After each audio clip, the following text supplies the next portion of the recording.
Chapter 738. Li Shimin knew the story of besieging Wei to rescue Zhao. After all, he had come from a military background, so he knew the various military operations like the back of his hand. But now that Zhang Feng was talking about besieging Wei to rescue Zhao, Li Shimin couldn't understand. He hurriedly asked, Fengzi, by besieging Wei to rescue Zhao, you mean that His Majesty wants to send troops to deal with the Turks? Who told you that? If there's nothing wrong with His Majesty's head, no human would say such a thing. I said that you weren't cut out for this, but you didn't believe me and insisted on asking. Li Shimin was once more looked down upon by Zhang Feng. But none of this was important. Li Shimin didn't get angry, continuing to ask, then why don't you tell me? Should we send troops or not? Where should we send them? And what do you mean by besieging Wei to rescue Zhao? Li Shimin's mind was in a mess. How could he think of so many things? Zhang Feng pursed his lips and looked at the panicked Li Shimin like he was looking at a country bumpkin, slowly shaking his head. If I say that you don't understand, then you really don't understand. Come, I'll explain it to you in detail. It can also be considered as a science lesson for you. Otherwise, if you walk out like this, I'll lose face. As he spoke, Zhang Feng took out a piece of straw paper, a brush, ink, paper, and an inkstone, as well as a thin bamboo stick. On the paper, he roughly sketched out the Tang dynasty and the surrounding terrain. Then he pointed at the intersection of Tubo, India, and Jinla. Look, this is the intersection of the three kingdoms. Look here. As he spoke, Zhang Feng used the bamboo stick to point at the Anqi Protectorate, and then wrote the words Qiuzi City. Li Shimin instantly understood the approximate location of this map from the circles of various sizes. Then, Zhang Feng drew a long dotted line from the vicinity of Qiuzi City to Longyu Circuit and said, if our soldiers set out from Guanyi Circuit and work with all the soldiers of Longyu Circuit to set up defenses along the way, then enter Qiuzi City from a diagonal line, cross Tubo, and work with a portion of the Tang dynasty soldiers in Tubo to directly attack India. Wouldn't this instantly solve Jinla's dilemma? Li Shimin was dumbfounded. His eyes stared straight at the map, unable to speak for a long time. He instantly understood what Zhang Feng meant by besieging Wei to rescue Zhao, but what was the use? Fengzi, I heard that old bastard Tuli has already arranged 100,000 elites from Yuzhou. Didn't you say so yourself? It's very likely that these 100,000 people have already entered Tubo and India. The war between the two countries is also very likely a plot related to these Turkic elites. If you do this, won't you be attacked from the front and the back? You must know that the number of soldiers that the Tang dynasty can mobilize, including the soldiers of the various prefectures, is at most 200,000. If these people are all trapped, won't our Tang dynasty completely open the western gate to the Turks? Moreover, you have to understand that Tuli and Xieli have always been at odds.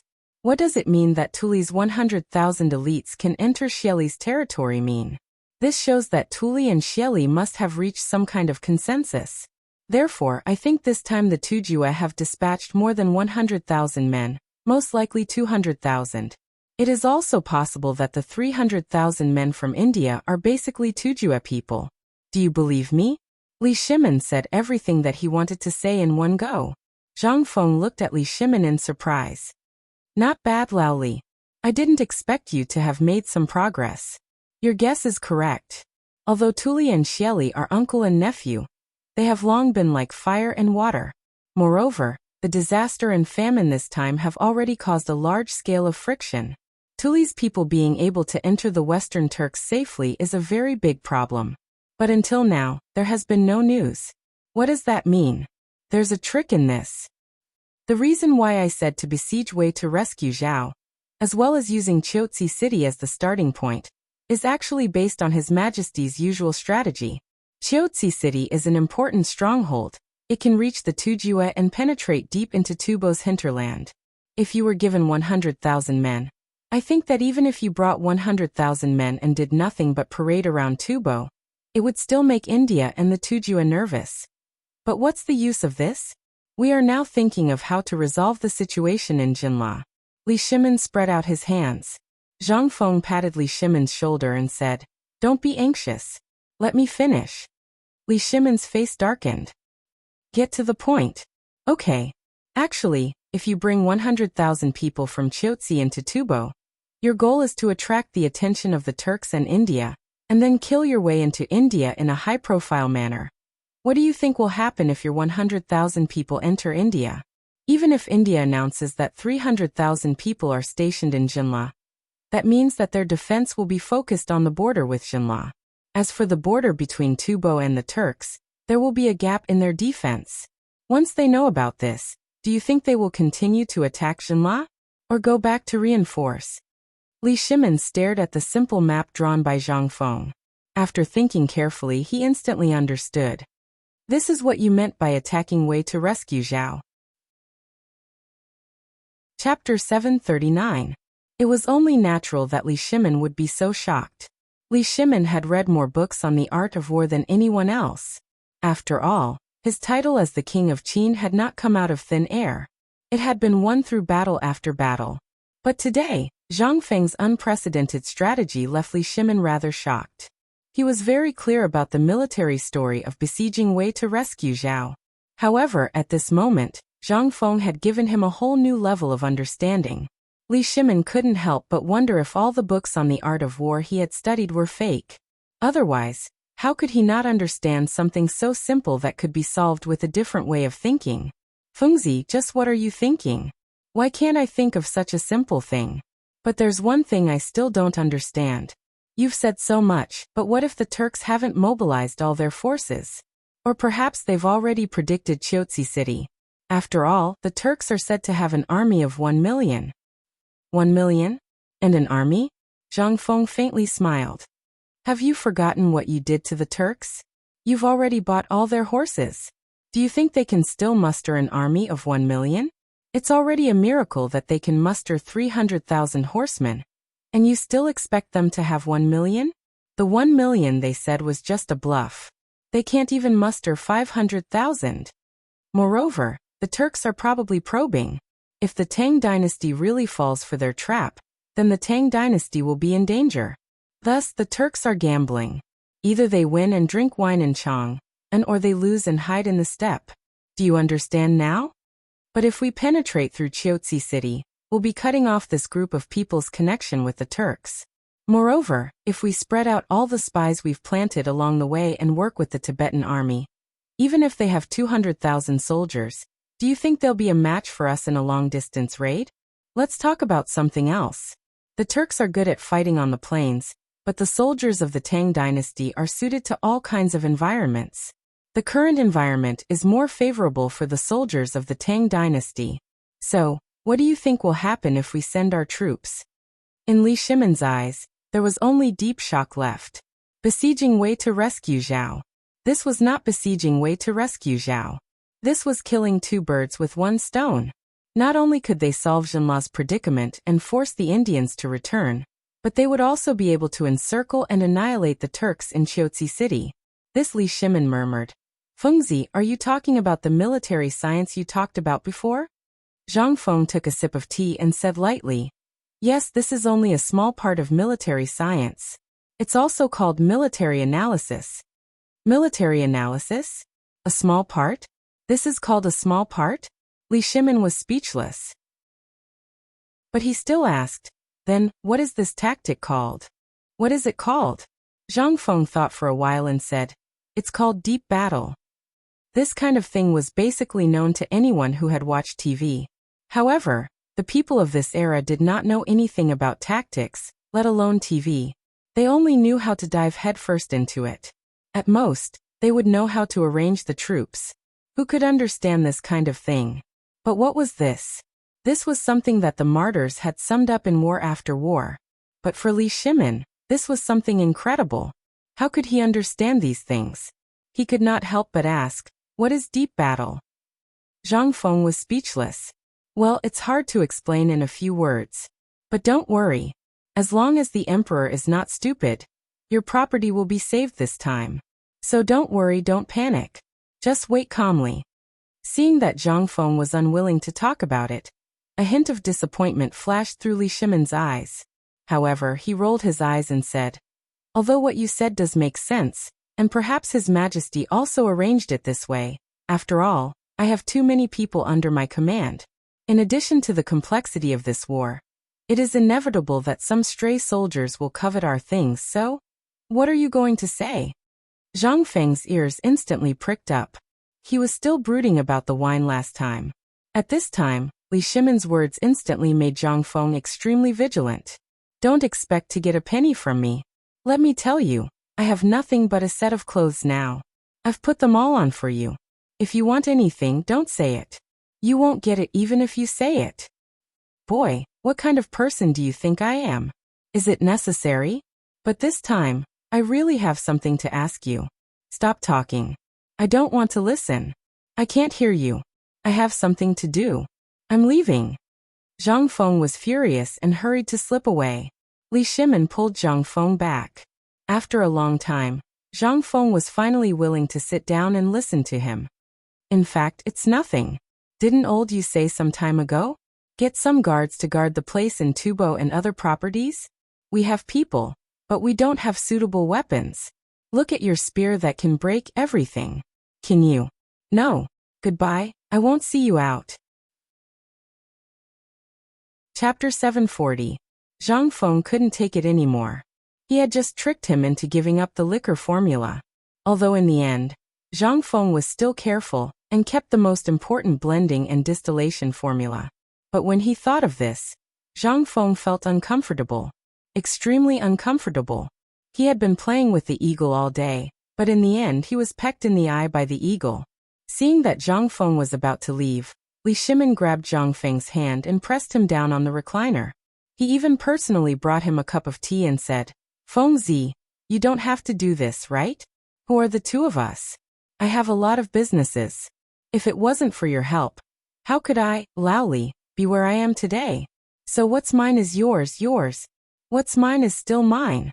Zhang Feng promptly interrupted Li Shimin. Li Shimin nodded repeatedly. Yes, yes, yes. You're right. But as you can see, it's a chaotic time now. If we don't have a good job, how are we going to survive? Not to mention other things, even the government doesn't like us very much. That's why I had no choice. Taking a step back, Jinla and Tubo and other countries have just opened trade. After this war, no matter if we win or not, the ones who will suffer losses will always be us. Don't you think so? Do you want to wait until the war is over and start again? At that time, do you think we have the capital to reopen the trade route? Li Shimin began to act pitiful. For Li Shimin, this was really a good show. After all, an emperor, which morning court wasn't acting. At this time, when Li Shimin was telling the current state of the country and the situation, Zhang Feng couldn't help but begin to sympathize with Li Shimin. Ai, Lao Li, it's not that I don't want to help you. What's the relationship between us? I can't just watch you suffer, right? But as for this matter, you have seen the current state of the academy. Don't worry. Wait for a month. After a month, won't they have refined steel weapons and steel shields? Let's not talk about this. Even if you want me to give you a crossbow with a maximum shooting range of 1,000 steps or an impenetrable armor, I will give you those. But I don't have the time to do that for the time being. 1,000 steps? Li Shimin couldn't help but stare at Zhang Feng with wide eyes. Seeing that Zhang Feng wasn't joking, he hurriedly asked, Are you serious? As far as I know, the most popular crossbow bolts only have a maximum shooting range of 150 paces, and that's the Zhugachang crossbow. Isn't it just a powerful crossbow at 1,000 paces? If you wait for a month, I will only need 3 days to produce 100 of them for you. That's every day. Is this enough? If you give me a little more time, half a year, no, just 3 months, the Red Barbarian Cannon, and Lao Tzu will be ready for you. Red Barbarian Cannon? Li Shimin's eyes bulged, and his breathing quickened. What is that? Zhang Feng decided to be frank. After all, the bigger the pie, the easier it would be for this guy to keep his thoughts to himself. Otherwise, if this guy came today and asked for a sword, spear and shield the next day, he would beat around the bush and ask for it. It was so annoying. He told them all at once what he wanted to do. Not only would it broaden their horizons, but it would also shut them up completely and give him some time. Otherwise, their thoughts would be stuck in the era of cold weapons. At this moment, Li Shimin was really led astray by Zhang Feng. His mind was filled with question marks about the red barbarian cannon. He couldn't help but ask anxiously, "Tell me, what is this red barbarian cannon?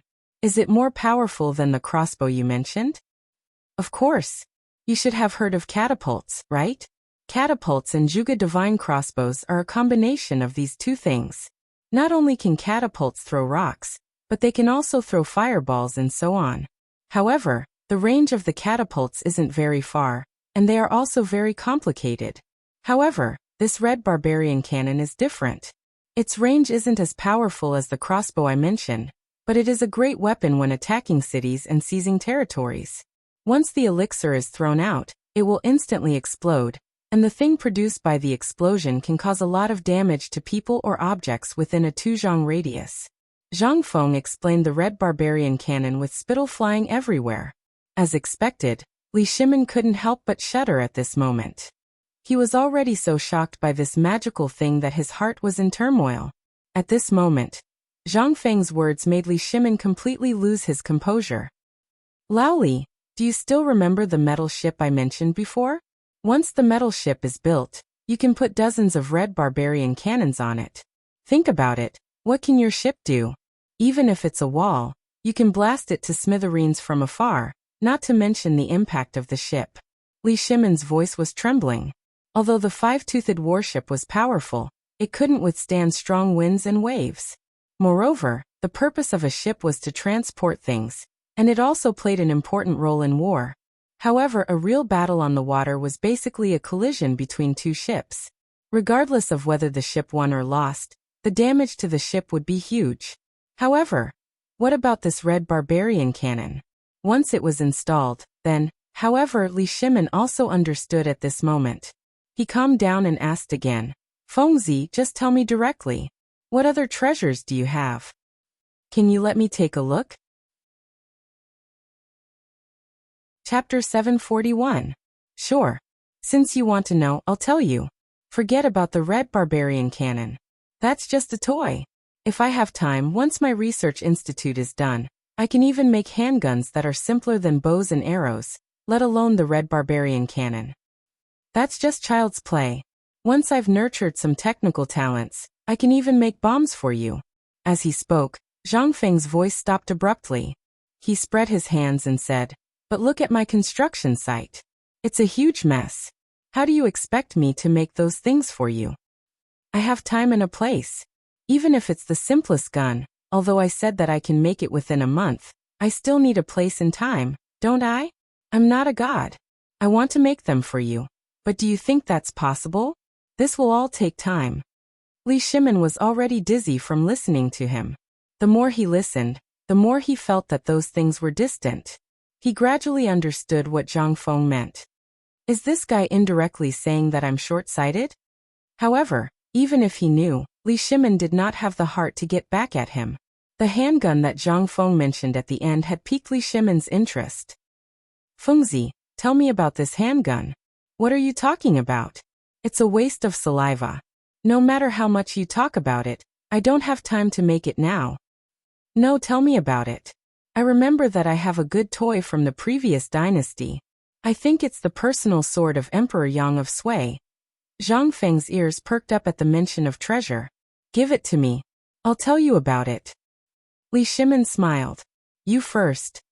Are you sure that this is the personal sword of Emperor Yang of Sui?" Zhang Feng's eyes were burning. Emperor Yang of Sui. Before this amazing person became the emperor, he was quite an amazing person. Unfortunately, he was unlucky and was taken down by someone else. Later generations only had a few rumors about Emperor Yang of Sui. But now Zhang Feng actually heard about Emperor Yang's personal sword? How could he not be tempted? No matter what, this was something that the emperor had used before. Carrying it around was also a symbol of status. Zhang Feng could not help but ignore Li Shimin's provocation. "If you have such a treasure, you should have said so earlier. If you had told me earlier, I would have told you everything." Cough cough, if you want to talk about this flamethrower, the principle behind it is actually very simple, and the manufacturing process isn't that complicated. The most important thing about this thing is its simplicity. How many arrows can an ordinary archer equip on the battlefield? Hearing this, Li Shimin said, generally there are 30. For light cavalry, there are about 40. That's right, let's just shoot 50 arrows. This is the problem of weight. If it's too heavy, it will affect the speed. If it's too little, it won't be enough. This is the shortcoming of an archer. But once you switch to a musket, this won't be a problem. You should know about that firecracker Laoli, right? The ammunition for this thing is gunpowder. The impact of the gunpowder will cause the iron sand to shoot out for a short period of time. The strong impact can easily penetrate an ordinary armor. The strong impact can even shoot through a horse. Li Shimin was shocked. However, Zhang Feng's tone changed. He asked, "It shouldn't be a problem for each person to carry half a kilogram of gunpowder, right? As long as the ratio of gunpowder is determined in advance, we can just stuff it into the barrel when we need to use it. Half a kilogram of gunpowder and 5 kilograms of iron sand shouldn't weigh more than 30 arrows, right? You calculate. How many times can 5 kilograms of iron sand and 1 kilogram of gunpowder be used? How would Li Shimin know?" Zhang Feng stretched out 3 fingers and waved them in front of Li Shimin's eyes. Li Shimin said in a daze, 30. 300 times? Yes. Li Shimin was completely speechless by Zhang Feng's words. However, Zhang Feng did not stop until he was shocked to death. He continued, "Moreover, the most important part of this thing is a piece of seamless steel pipe. If there is a smelter, I can make a gun for you right now." Really? When Li Shimin heard this, he was instantly energized. Zhang Feng was stunned and nodded subconsciously. When Li Shimin saw this, he grabbed Zhang Feng's arm and pulled him outside. This gave Zhang Feng a fright. "Laoli, let's talk nicely. Why are you pulling me? Let's go to Chang'an City. I'll find you the best blacksmith in Chang'an. As long as what you said is true, I can even get you a smelter from the Ministry of Works." When Zhang Feng did not tell him the production process of this thing, Li Shimin was a little disappointed. But now, this was undoubtedly a miracle. As long as there was a smelter, he could make it? Then what was he waiting for? As long as he gave the order, how many blacksmiths in the Tang dynasty would not come? What was this? Right now, the war situation was tense, and no one knew what would happen at the front line in the next moment. If they could set up a big killing machine at this time, it would be an overwhelming guarantee for the entire war situation. Li Shimin could see that the Tang dynasty could not lose in this war. Once they lost, the Tang dynasty would not only be facing the Turkic cavalry, it would be everyone. Therefore, Li Shimin wanted to use a perfect war to draw a perfect picture of his political career. At this time, this gun was his hope. Chapter 742. Li Shimin's agitation made Zhang Feng rather suspicious. "Laoli, I say, didn't you just want a few dozen guards? Is there a need for you to be so anxious? Besides, it's not like this toy can be made early on. Even if it's made, without a legal approval, it'll be a disaster." Li Shimin waved his hand, interrupting Zhang Feng. "Feng Zi, you should still remember the Lord Zhangsun we know now, right? As long as this thing is good, no matter what kind of approval you want, it'll only take a single word from him, right? Moreover, can't you tell that this is also a huge business deal?" Zhang Feng's lips twitched at these words. He seriously suspected that Laoli's mind was filled with only money. Had he forgotten everything he had said before? Or was it that all he thought about was money? This really was a businessman. Everything he did was related to money. "You're right, but I don't dare to touch this money. When the time comes, if you want to do it, you can just say that this toy was made by you. I'll just take the money. Let me say this first. If this toy is done well, you'll make a fortune. If it's not done well, your entire family will be buried with it. You better think this through carefully." Zhang Feng advised again. "Think about it. In the history of the past, when has there ever been a person who dealt in firearms ever had a good ending? Moreover, we're dealing with firearms this time. These things can't be compared to cold weapons. Although our emperor is wise and far-sighted, not all of his subordinates are as he thinks. If this toy gets hot and causes a disaster, there's no need to talk about how His Majesty will protect you. Those people behind the scenes will destroy your entire family." The first person Zhang Feng thought of was the venomous Hou Junji. In history, this fellow's schemes were unmatched, and for the sake of his goals he was even willing to sell his daughter. In the end, if he hadn't encouraged Crown Prince Li Chengqian, there wouldn't have been so many problems.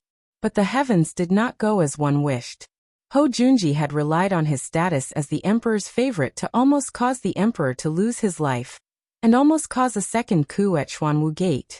Once she was targeted by him, that was the consequence. Zhang Feng didn't want to have anything to do with such a person.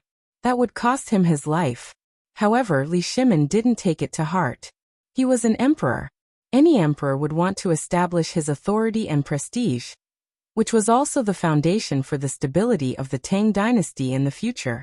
This was the so-called foundation of all ages. But now, on the outside, the Turks were eyeing them covetously. On the inside, the landowning clans and nobles wanted to monopolize certain things such as knowledge, all sorts of ways to make money, and ways to make their clans prosper for a long time. The landowning clans were too arrogant. They were even more arrogant than the Turks. After decades, centuries, and even millennia, they had used political marriages, teacher and student recommendations, fellow countrymen, servants, county officials, landlords, old officials, and other means to form an invisible net. At the slightest sign of trouble or change in the imperial court, they would instantly tighten the net to protect their own nobles. They would even ally with other landowning clans to do the same. This was fatal to a country. Take the previous dynasty for example. If the landowning clans hadn't interfered, the Sui dynasty wouldn't have fallen so quickly. If these landowning clans' industries and foundations were to shrink the moment they learned that the Turks were heading south, how could the Tang dynasty be safe? It was time to strike a blow. This was what Li Shimin wanted to do the most at this moment. He could even understand Zhang Feng's words, and it could be said that it was something that had been on his mind all this time. However, Li Shimin saw hope from the gun. Take the Guanlong clans for example. Although he had long wanted to exterminate them, it was because they were so big that even he had to be wary of the network, so Li Shimin could only slowly nibble at them. He even reshuffled all the ministers in the court. What was the reason? Wasn't it because he wanted to destroy the landowning clan's network in the court? Li Shimin knew that if he wanted to have real power over the court, he had to centralize power. Although power sounded simple, it was not so simple in reality. Before Zhang Feng appeared, Li Shimin had been dispirited and dejected because he couldn't see any hope. However, as he got closer to Zhang Feng, he suddenly felt that Zhang Feng seemed to be the key to him becoming the eternal emperor that Zhang Feng had mentioned. Especially after the 8 Waters incident in Chang'an, and in the means to deal with Guanlong, Li Shimin couldn't help but see the hope of getting rid of the landowning clans. At this moment, when he heard that Zhang Feng had such a magical thing, how could Li Shimin sit still? Looking at Zhang Feng leisurely lying on the reclining chair, Li Shimin continued, "Fengzi, don't worry and do it boldly. I can help you solve any problem. Think about it, the emperor basically knows everything about you now. You can do it without worry. As long as you do it, I believe the emperor will naturally reward you. As for other things, don't worry. As long as the problem can be solved with money, it is not a problem for me, Laoli." Chapter 743. Zhang Feng was a little speechless. "It's starting already? No, Laoli, look at how busy I am. Aren't you just setting up a guard? You can just do it casually. Besides, you're acquainted with Lord Zhangsun. You can get some military supplies from him, such as crossbows and the like. Won't that be enough? Is there a need to be in such a hurry?" Li Shimin spread his hands and said, "How can I not be in a hurry? War is about to break out. Once war breaks out, it will definitely cause chaos. All of my properties are worth a lot of money. Once war breaks out, it will be an irreparable loss. The sooner I get it done, the sooner my heart and the people under my control will be at ease." How could Li Shimin not be in a hurry? He was just short of burning down the house now. He knew his own situation. He knew how many soldiers he had. These people still didn't know if the Turks had any backup plans. Besides, if you hide in the mountains all day and talk your mouth off, how could you know what other people were thinking? It was better to get the hard goods as soon as possible, so that he could be at ease. Li Shimin also knew that he couldn't push him too hard. Otherwise, this kid would definitely not do it. He sighed and said, "Sigh, thinking about that treasured sword, I can't forget it even now. However, this thing is still in Tubo for the time being and can't be transported back. Enough. I'll do it, okay?" Zhang Feng was finally hung up by Li Shimin. It was simply touching the pot that didn't boil. Actually, it wasn't that difficult to make this gun. After all, he was also a gun enthusiast. He had seen these things and information on how to assemble guns and other things when he was in university. There was everything in the library.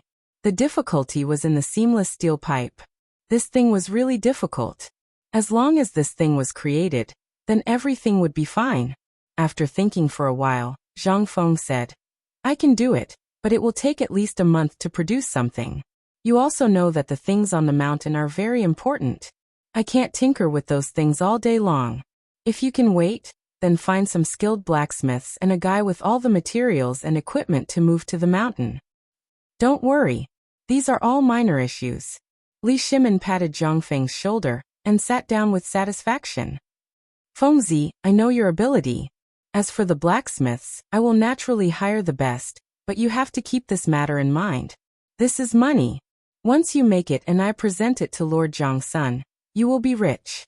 Now that the border is not peaceful, if this thing can be used in the army, won't you become a great hero of the Tang dynasty?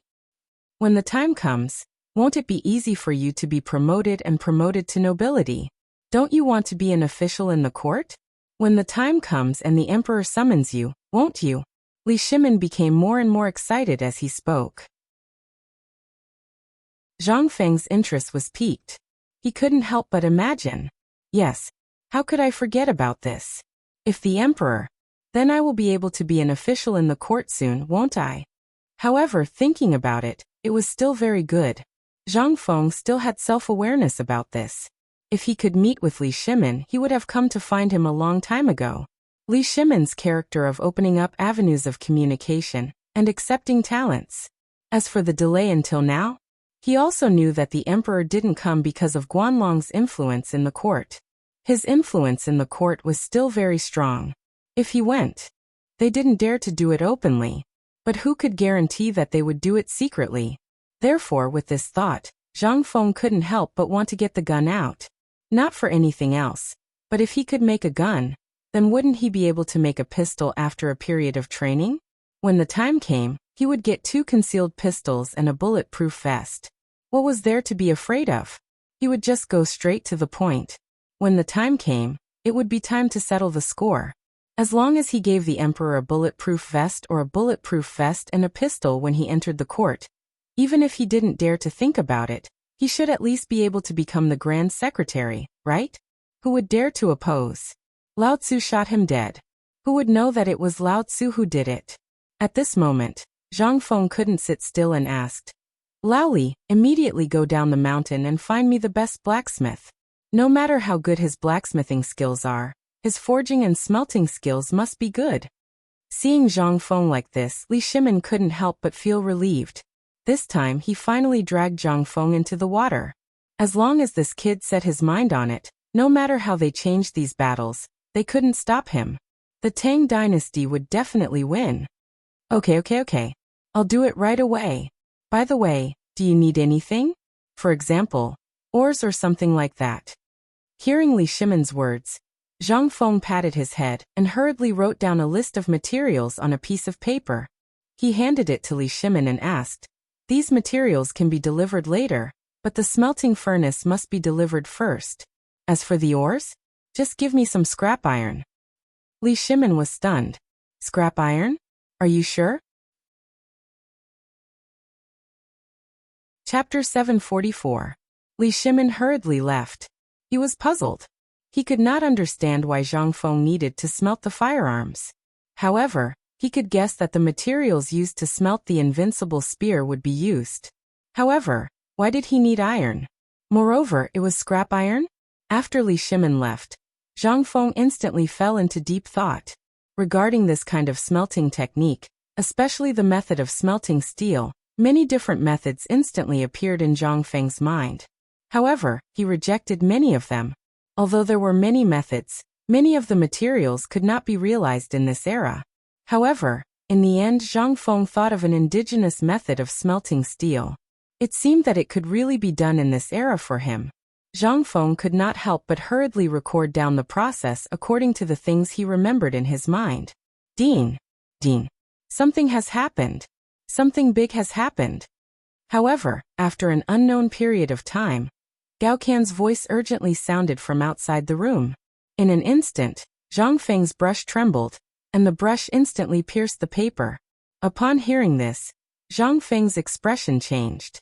He angrily opened the door and asked, "What happened?" "The paper mill. The paper mill is out. It's white, like snow." Gao Can seemed very agitated. He was so agitated that he could not even speak properly. His face had turned dark purple. Upon hearing this, Zhang Feng was stunned and instantly became ecstatic. Go, let's go to the paper mill immediately." Zhang Feng did not care about anything else. He hurriedly passed Gao Can and ran away. When Zhang Feng ran away, the patrolling Wei Shuyu, Li Chengqian, and Du Go could not help but stare at Zhang Feng. When the emperor went in and came out, they had all watched with their own eyes and did not dare to ask. They were even thinking about when to ask Fengzi about what the two of them had talked about. But he didn't expect that this big black guy would send Fengzi down the mountain in a hurry. The three of them couldn't help but be shocked. They put down the work in their hands and hurriedly ran down the mountain. The old village chief, who was paying attention to Zhang Feng's door in the kitchen, saw this and angrily stomped his feet and roared. "Bad news. Fengzi was tricked by bad people again. Quick, all of you, follow him and see. You Zhuzi's father, carry me on your back. I'll go take a look too. Remember to copy your weapons." All right. When everyone heard this, they didn't dare to delay any longer. They hurriedly threw down the fragrant braised meat that was boiling in the pot and ran away with the porridge, leaving behind a group of women and children who were pointing at their backs and muttering, "Oh, look at Fengzi, this silly boy. If I were a man, I would tie his head to my leg. He is a good person, but isn't this too much? Serves him right for being sold off and still helping count the money. Isn't that so? This silly kid. Not only did he give away 20,000 dawn of grain for free, he even gave them money? What kind of logic is this? Logically speaking, these ingrates are really too much. They have already eaten for so long, yet they still haven't left and are pestering us on the mountain." Zhang Feng didn't know about these matters. If he knew, he would just chuckle. With the women's vision, how could they see Zhang Feng's plan? Just as everyone was discussing, Zhang Feng rode down Shao Mountain on his mule and killed his way to the front of the paper-making workshop in the mountain valley. At this time, even before he entered the paper-making workshop, he could see a field of white things that covered the entire flat ground in front of the paper-making workshop. At the edge of the bamboo garden, someone had set up densely packed scaffolding. Pieces of paper swayed in the wind, showing off their unique profoundness. At this time, everyone in the workshop had stopped working. Everyone looked at the pieces of white paper as if they were treasures. Even if a worm was attracted by this unfamiliar white color, it would be chased and beaten to death by these fellows. This was even more affectionate than their own sons. Qian Wanli was like a local tycoon. He sat at the entrance of the courtyard with a broom in his hand like a general. Every time he passed by someone, he would sweep that person's body. He would only allow people to touch those papers after he had swept away all the fleas in that person's hair. Who didn't know how precious paper was if they could make paper? Not to mention this kind of thing that was more precious than rice paper. Qian Wanli treasured it even more than his own life. And at this time, a mule's neighing instantly attracted everyone's attention. Other than their dean, there was no one else who could ride a mule. On this mountain, there was an unwritten rule that the dean did not know how to ride a horse. Therefore, the craftsman made a large frame for him and placed it on a docile mule, just like Zhang Feng's armchair. Other than him, no one else was allowed to ride the mule. Why? Because it was easy to recognize.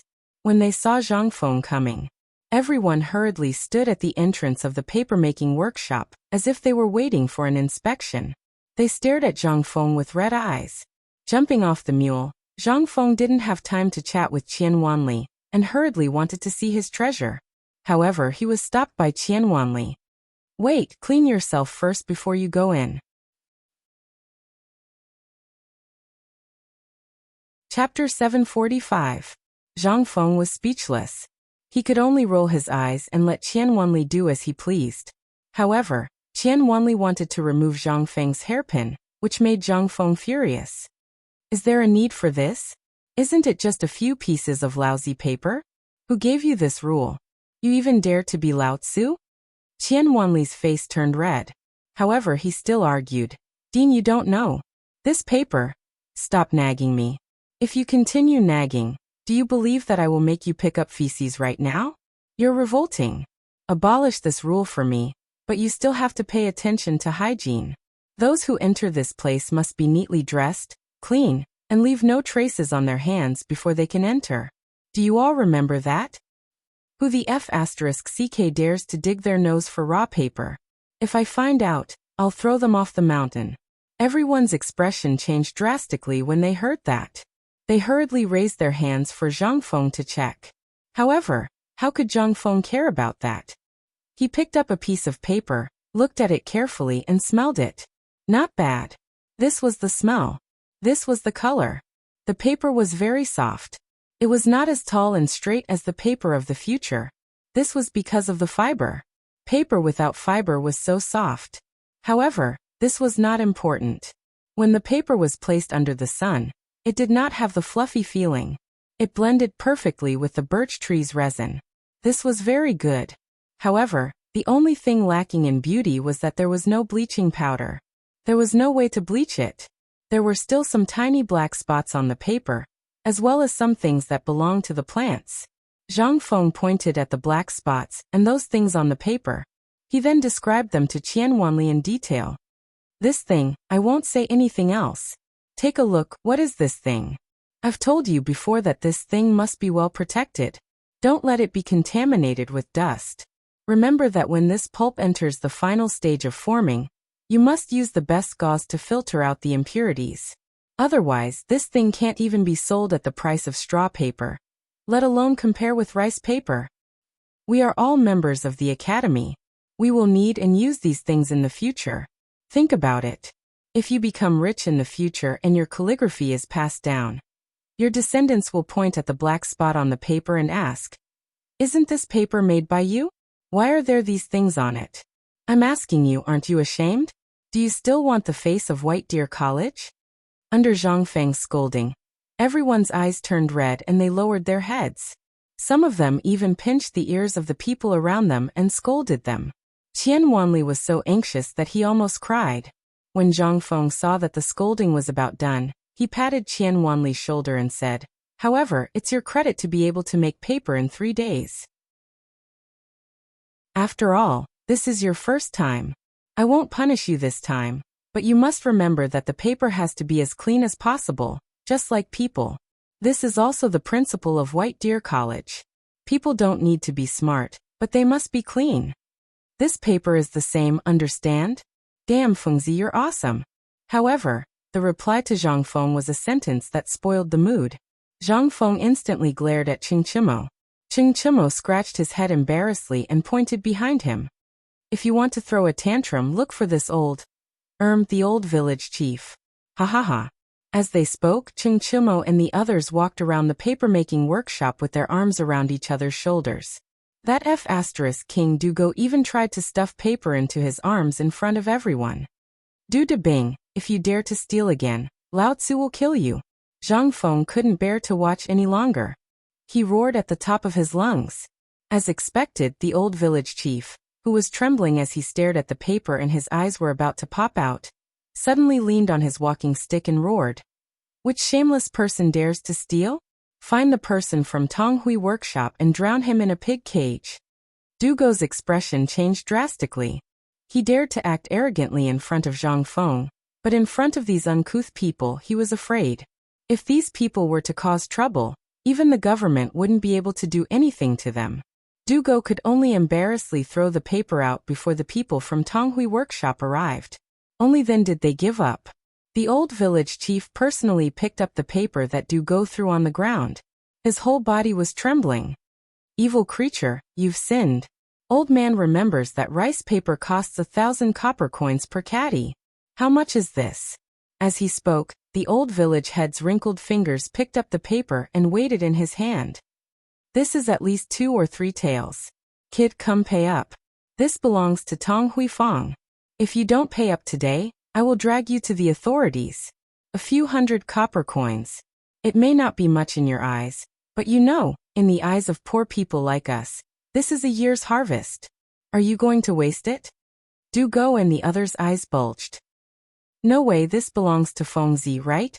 We were just joking with Feng Zi. You all know that Feng Zi and I are brothers. What do I know? I only know that brothers should settle accounts clearly. Feng Zi is still young.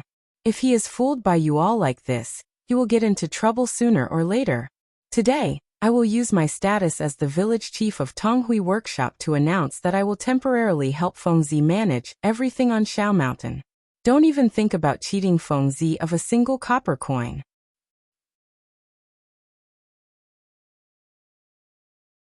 Chapter 746. Zhang Feng did not expect this either. He hurriedly said, "Old village chief, please take a rest. This is nothing. Isn't it just a piece of paper? I'm just opening." Opening what? The old village chief glared and used his walking stick to poke Zhang Feng's chest a few times. As he poked, he said, "See for yourself. Do you want me to find the old Xiaocai to look after you now? Or do you want us to gather the money and bring the young lady of the Zhang family up the mountain? Or do you want us to look after the house for you for the time being? This prodigal son of a bitch. How can you throw away something that costs a few hundred copper coins just like that? Even if the heavenly King Lao Tzu comes today, you can't not pay up." Zhang Feng was dumbfounded. Dumbfounded. Li Chengqian, Wei Shuyu and the others were also dumbfounded. It was fine when they were quarreling before, but what was this old man doing today? Cough cough. Old village chief. We definitely have to give you the money. This is a big pie wrong. But please don't lower yourself to our level. We don't know any better. Please bear with us. But we are discussing something important. Can you? Li Chengqian showed his refined side and said a few words to the old man. Only then did the old village chief calm down. But looking at the yard full of paper, his turbid eyes were full of stars. This was all King money. How much money was this? From today onwards, this paper mill belongs to Tong Hui Fong. Without our permission, no one is allowed to come in. Li Chengqian and the others were not the only ones who did not expect this. Even Zhang Feng did not expect this. The corner of his mouth twitched. He signaled Zhu Zi's father with his eyes and asked, "Old man, what's the matter?" Zhu Zi's father sighed and said, "Isn't this because of you? No one said anything when you opened an academy on this mountain. But you also realized that when you said you were going to open an academy, no one paid attention to you. Didn't you realize anything?" Zhang Feng's head shook like a rattledrum. How would he know this? This is because you ruined an immortal. Look at what you're doing. What is this? This is something that only a prodigal would do. Have you ever dreamed that your family's immortal would crawl out of his grave and scold you? I want to. Zhang Feng shrugged. Zhu Zi's father continued. Last time when you had diarrhea, we wanted to think of a way for you. Look at that wine, that meat, that... Zhu Zi's father recounted every single one of the things that Zhang Feng had done as if he knew his family's treasures. It almost made Zhang Feng wonder if the usually honest and stoic Zhu Zi's father had been changed. Why did he start talking so much? Look at what you've done. You've given away 20,000 dawn of grain for nothing. Even if you've been conferred a title, it's useless. Have you ever thought about it? If your family's foundation is gone, what will the academy rely on in the future? Look at your Baijiu, we all treated it like a treasure and hid it away. But that damn bastard old Li, he directly took away your family heirloom. Now you know why the old village chief went crazy. Why did he do that? He's afraid that your family's immortal will look for him at night. That's what we all mean. No matter what you do in the future, you have to go through us first. We'll be your housekeeper. Or I'll go down the mountain and carry Miss Zhang up for you. You choose. Zhang Feng was dumbfounded. So it was like this. But Zhang Feng also wanted to slap himself. Why did he scare people last time? Now it's fine. Old village chief, look at this matter. Fine, then I'll have to trouble you to worry about me in the future. As the saying goes, having an elder in the family is like having a treasure. Zhang Feng's family passed away early, but today I have you as my family. It's God's blessing. Under the threat of the old village chief's marriage contract, Zhang Feng became more and more terrified. Wasn't it just a housekeeper? This was good. Otherwise, those damn fellows would try to trick him every time they came. It was impossible to guard against them. Now that he had the old village chief, after settling the old village chief's matter, Zhang Feng clapped his hands and said, "Everyone come here. I'll announce something today. From today onwards, the old village chief has the right to decide the income and expenditure of the paper mill. No matter what expenditure it is, it has to be approved by him. You all understand." Qian Wanli still hadn't reacted and nodded in a daze. Seeing that everyone agreed, the old village chief treasured the white paper and shouted, "God has opened his eyes." While trembling, he escorted everyone to the temple to burn incense. Only then did everyone take a deep breath. "Feng, are you really going to hand such a huge business to an outsider?" Li Chengqian was a little confused. Zhang Feng smiled as he looked at the old village chief. He shook his head and said, "No, they are my family. It's been a long time since I felt like home." Zhang Feng's eyes were a little moist. He waved his hand and said, "It's been hard on all of you today. Let's go and drink. There's enough wine and meat today." Chapter 747. In front of the barbecue stall at the entrance of the food factory, Zhang Feng drank one can of bamboo beer after another. He wanted to get drunk, but he didn't know what was wrong with the beer today. He just couldn't get drunk. In this foreign land, Zhang Feng suddenly felt the taste of home. That's right. It was the taste of home. Ever since he went to university, he had never heard his mother's nagging, his father's scolding, or his grandfather's concern. At this time, when he looked back, it turned out that the simple people in Tonghui Lane had already treated him like family. Every time something happened to him on the mountain, or when he couldn't sleep in the middle of the night, he didn't know how many pairs of caring eyes stared at him in the dark. What was this? This was the care of a family. For the first time, Zhang Feng felt that his life was so complete. Lao Li and the others were Zhang Feng's brothers. They were also the first friends that Zhang Feng made when he was at his most helpless in the Tang dynasty. Later, Lao Li introduced him to a large number of friends and brothers. Later he met Jing Shu at Yan Lai restaurant. What was this? This was a confidant. Later he met the mysterious old scholar who cared for him like a grandfather. Later, he was willing to use his precious jade pendant as a betrothal gift and arranged a marriage for him. What was this? This was caring. At this time, Zhang Feng understood why these people were so anxious to arrange blind dates for him. It was because they felt that Zhang Feng was too lonely. And he drank a big mouthful of beer. Zhang Feng's eyes were wet. Li Chengqian and the others also saw that Zhang Feng was not right at this time. So, although everyone was drinking, no one dared to breathe loudly. Everyone looked at Zhang Feng worriedly. They also knew that Zhang Feng should be thinking of his home that had disappeared in the landslide. No matter who it was, they would feel lonely. Even they would sometimes feel lonely in the midst of the hustle and bustle. Humans had feelings. They would all feel lonely. They always saw Zhang Feng with a sinister smile on his face. Who knew if he would cry in the middle of the night? If you want to cry, just cry. Li Chengqian patted Zhang Feng's shoulder. Zhang Feng took a deep breath with reddened eyes and glared at the crowd. Who the F***ck said that Lao Tzu cried? Come, let's drink.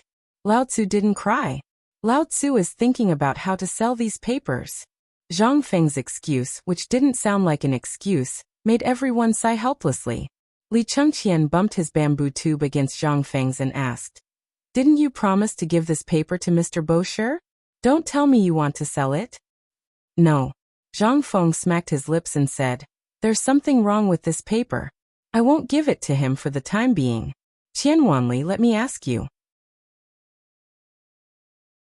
According to the improvement method I just mentioned, when will the second batch of paper be ready tomorrow?" Qian Wanli stood up and bowed.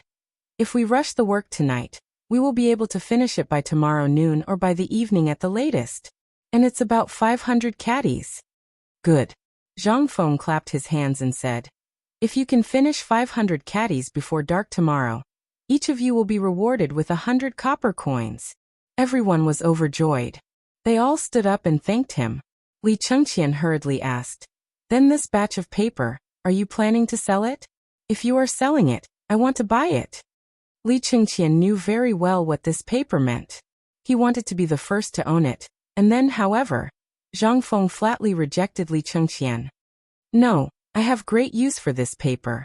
It's not for sale. Not for sale. Cheng Chimo and the others scratched their heads and looked at Zhang Feng curiously. Zhang Feng said, you all know that this is how the previous products became popular, right? Momentum? The few of them instantly understood. Yes, it's momentum. Right now, all the paper in the market is from the Ministry of Works.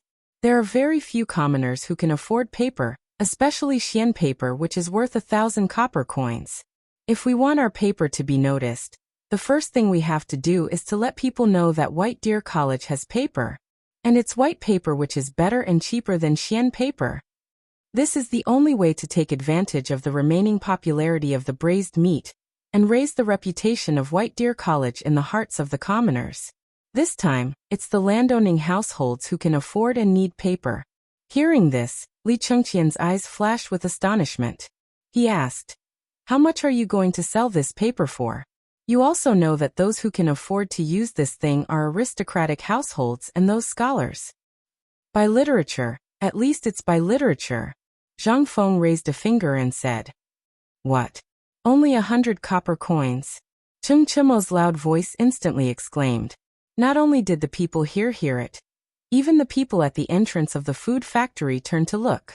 Zhang Feng glared at Cheng Chimo and said, why don't you see how much this thing can be produced in a day? How much paper was produced today? Qian Wanli hurriedly said, 300 caddies, we produced 300 caddies today. Zhang Feng said indifferently, yes, 300 caddies, and we can produce 500 caddies tomorrow. In the future, as long as the technology is mature, this workshop of 30 people can guarantee at least 500 caddies of paper every day. Think about it, what will happen if there's more paper? Everyone says that paper is expensive in Chang'an. Lao Tzu wants everyone to be able to afford paper. Lao Tzu wants to slap those self-proclaimed landowning households in the face. What about it? Chapter 748. Crazy. Damn it. Fengzi must be crazy. What a good paper. Others might not know the material of rice paper. However, Li Chengqian and the others knew that although the rice paper was coated with a layer of wax, it was still yellow and impure. It wasn't as pure as the white paper. But even so, not many people could afford to use it. On the one hand, it was because of the paper-making technique. On the other hand, the production was too small. The production of rice paper in Zhang Feng's day was more than that in Chang. And in a month. What did that mean? It was simply intolerable. And now, those aristocratic families valued their prestige based on their collection of books. Why? One book cost 1,000 tubes of money. How much money would it cost to be learned? Once the price of the paper was cheaper, the weight of these aristocratic families, wouldn't it become lighter?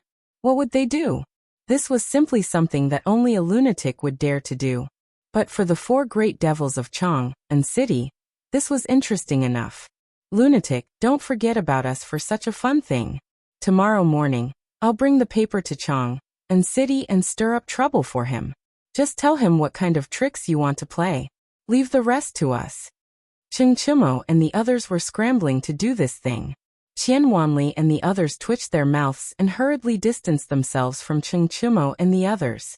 It seemed that these people at this time had regained the prestige of the four great devils of Chang'an. But when Zhang Feng heard this, he really thought of an idea. He waved his hand and asked Qian Wanli to come over.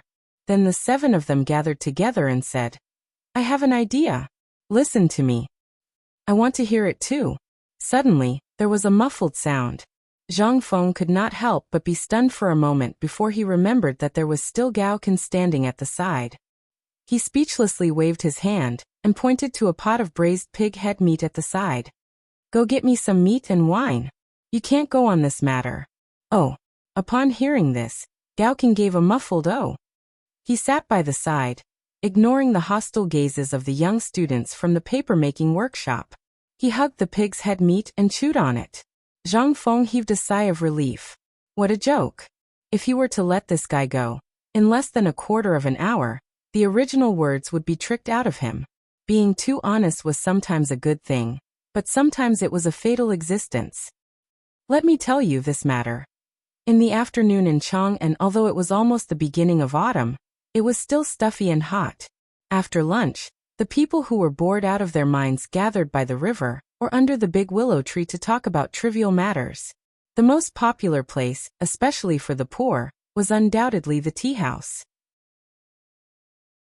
Usually for 1 copper coin, one could order a pot of tea, some snacks, and sit for an entire day. One could even listen to the storyteller talk from the south to the north. As for the poor, they had nothing to do. They just put their hands into their sleeves and squatted in a corner. If they met a familiar waiter, they could even get a bench to sit on. The free songs and the storyteller's saliva were their main sources of understanding the country's affairs. It was the same today. Everyone listened to the storyteller's story. If it was boring, everyone would stop and gossip. If it was exciting, everyone would praise each other. At this moment, after the storyteller finished his plain story, he slapped the wooden board and said, "The reason why I'm telling this story today is to broaden everyone's horizons. Everyone, take a look at what this is." As he spoke, the storyteller suddenly raised his voice. When he saw that everyone was looking at him, he took out a folded, white square object from his inner shirt. In an instant, everyone's eyes were hooked. The storyteller dipped his finger on his lips, and then carefully unfolded the snow-white object. In the next moment, under everyone's curious gaze, the storyteller unfolded the object that was the size of a table and asked mysteriously, "Everyone, take a guess. What is this?" Everyone couldn't help but be interested. Even the officials and nobles on the second floor occasionally poked their heads to take a look. Could this be a kind of cloth from the western regions? No, this doesn't look like cloth. What is this thing? Could it be paper? Nonsense. Have you ever seen paper that is white?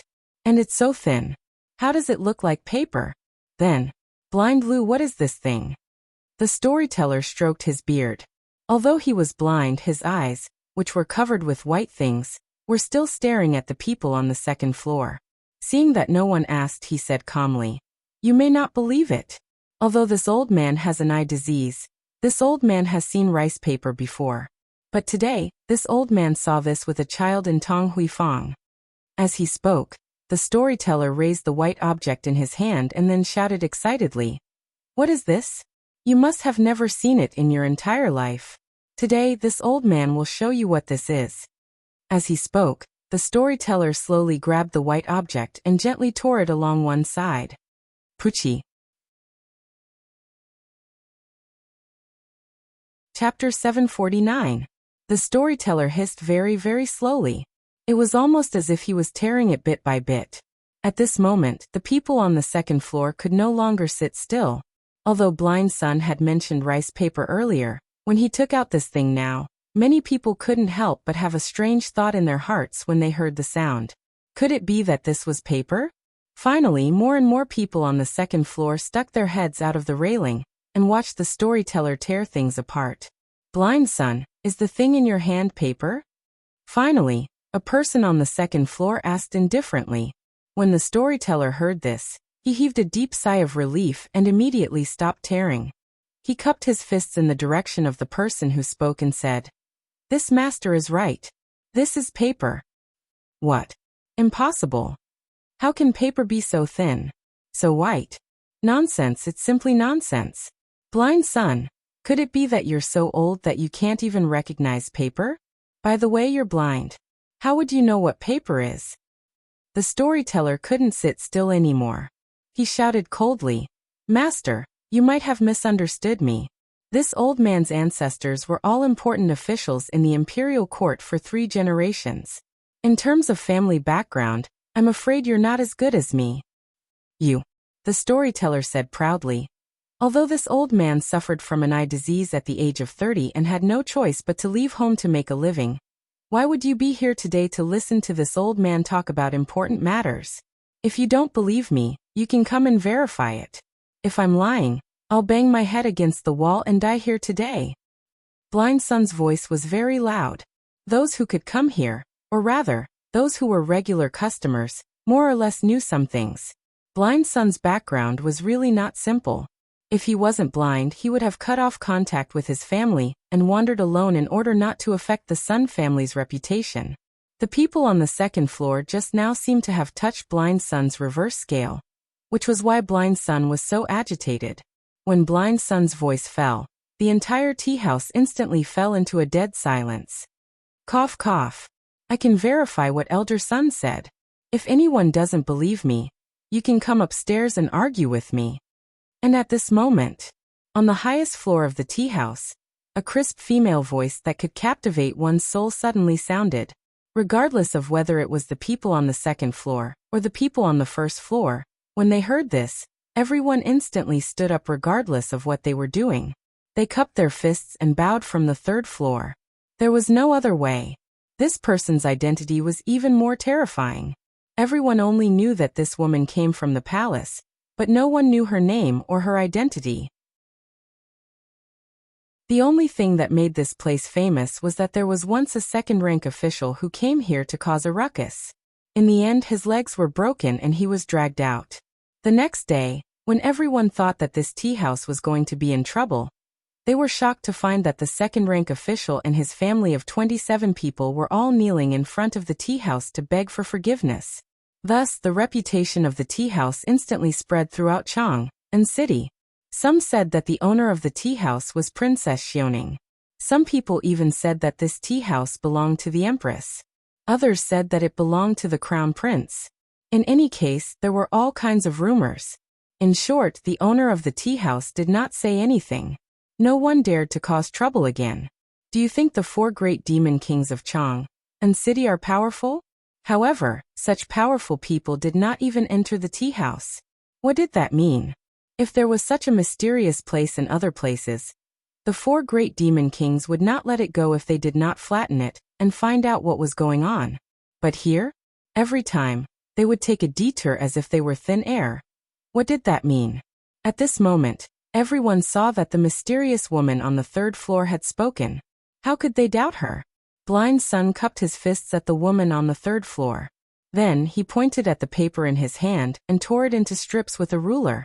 Then he rolled them into balls and threw them out. No one understood what he was doing. However, they still picked up the balls.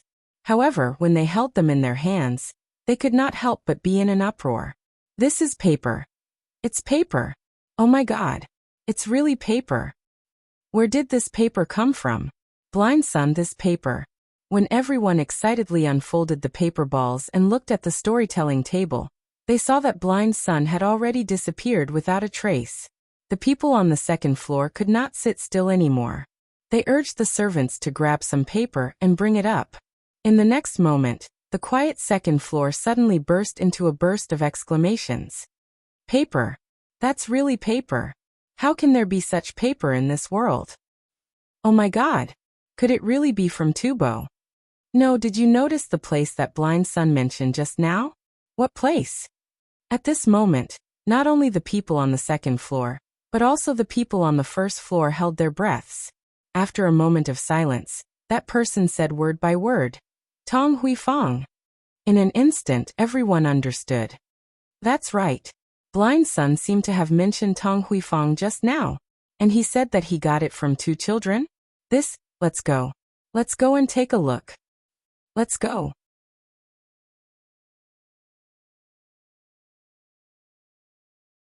Instead, it was soft, glutinous, fragrant, and delicious, making people unable to stop eating.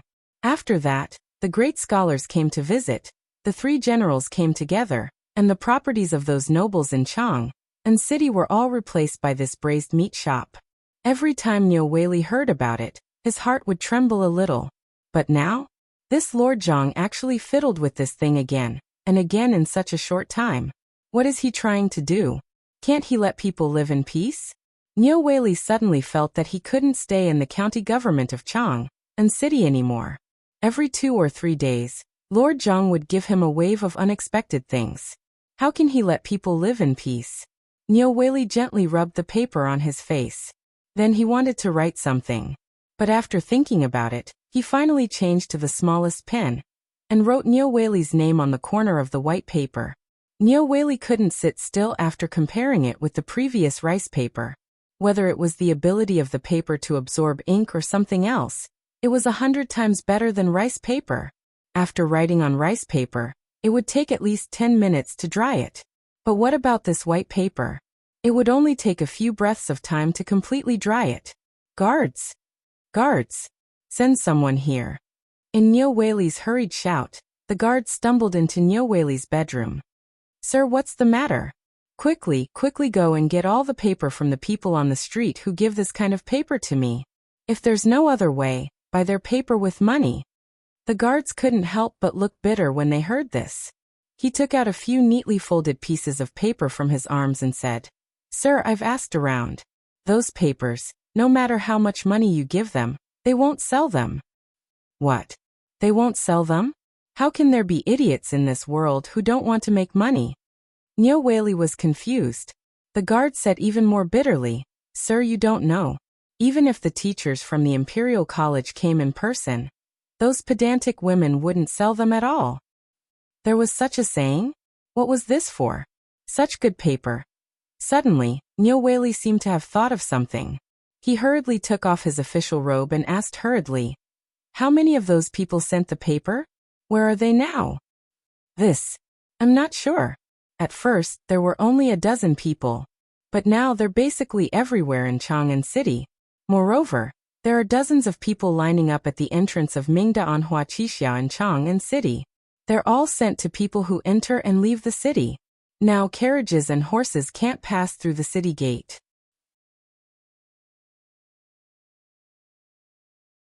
Chapter 751. Niu Weili almost fainted when he heard that. Regarding this matter, he was certain that this young marquis must have made a move. Otherwise, he would not have dared to do such a foolish thing. How could he give away such good paper just like that? If his head wasn't clamped by a door, then he must have been provoked. Otherwise, he absolutely wouldn't do such a thing. Go. What are you waiting for? Go to the city gates. Niu Weili could not sit still any longer. He rushed out of the residence. The group of yamen runners also hurriedly ran out. Each of them held a piece of paper in their hands, as if it were a treasure. Don't underestimate the paper in their hands, which was only the size of a book. If they met someone who needed it, this piece of paper could be exchanged for a day's worth of food. That was scary enough. They also wanted to follow Niu Weili to take a look. It would be best if they could get some benefits at the same time. At this moment, the commotion at the city gates was even worse than the market. Everyone was talking about their heads and tiptoeing as they looked at the city gates. Some of them had snatched a piece of paper and were happily showing it off. The rest were even more anxious. They had no choice. There was only so much paper, but there were so many people. Although many of them were there to join in the fun, and to see who was the person who dared to do such a wasteful thing, they did not dare to do it. At this moment, a carriage with a white veil carved with cloud patterns slowly appeared on the suspension bridge of the illustrious Virtue Gate. When the carriage crossed the moat, it could not move. In front of the carriage were countless people who had gambled. Even the merchants left one person behind to look after the carriage. The rest of them all rushed into the city gates, as if something terrible had happened in the city. What's going on in front? Why is it so noisy at the gate? In the carriage, Ouyang-sun asked calmly. The boy beside the carriage tiptoed to take a look and said, I don't know, but something seems to have happened. Let me go and take a look. This is Mr. Ouyang's carriage? At this moment, the guards at the city gate finally noticed the unusual carriage and cried out in surprise. In an instant, everyone who heard this name shuddered. The merchants at the outermost circle hurriedly turned around and made way. They even bowed and saluted. What's going on? Why is it so noisy? The boy imitated Ouyang-sun's tone and pointed at the guard who was taller than him. The city gate guard who was questioned hurriedly said, I don't know what happened today. Some women suddenly appeared in the city. They were holding a kind of white paper that had never been seen before. They gave it to everyone they saw. Now these people have gathered at the city gate. We can't drive them away. More and more people are coming to Chang'an city after hearing the news. The guard hurriedly explained the matter from the beginning to the end. The boy looked at him suspiciously and pointed to an old merchant who was kneeling beside him, who was old enough to be his grandfather, and asked, "Tell me, is what he said true?" Replying to little brother, "It's true, it's true. Look, these are the 2 pieces of paper that I just got. If you need it, I can give one to Mr. Ouyang." Before he finished speaking, the boy impatiently took the 2 pieces of paper from his hand. When the boy saw the paper, he couldn't help but be surprised. He didn't dare to be careless and hurriedly handed the paper into the sedan. In the sedan, Ouyang's son squinted his eyes and waved his folding fan. However, all the sounds outside still reached his ears. White paper. Or a group of women giving people away. Preposterous. Doesn't that mean that scholars like us are not even as good as those women and children? Ouyang's son was angry. What is this? It's not a crime to be rich, but you don't have to use the reputation of all scholars and treasures to exaggerate your attitude of being a nouveau riche, right? White paper. Ouyang's son took the white paper from the boy, his heart full of disdain. However, the moment the white paper touched his hand, Ouyang's son's expression changed. He hurriedly unfolded the white paper and looked at it carefully with his turbid eyes. The paper was soft and didn't have the hardness of Xian paper, but it was very soft, like silk. It was thin as a cicada's wing. When placed on the curtain of the sedan, it could faintly shine through. What kind of paper is this? The old man had lived for dozens of years. Why hadn't he heard of this kind of white paper before? Who was the one who did this? Why is it so white? This? When Ouyang's son came back to his senses with a series of questions, he couldn't help but be furious. Such good paper was actually being fought over by these commoners like a market? Spoiled? Even he, a great scholar, didn't dare to use Xian paper casually. This thing was more precious than his life. He would only use it as a last resort.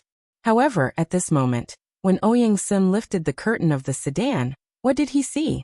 Pairs of sweaty hands were casually dirtying the white paper. Furthermore, someone was actually rubbing it on his dirty face. Ouyang's son's vision turned black, and he almost fainted. Go, go, go, quickly enter the palace. Boy, immediately, enter the palace. I want to report to the emperor. Chapter 752. In the imperial study, Li Shimin, Wei Zheng, and the others were discussing something around a sand tray.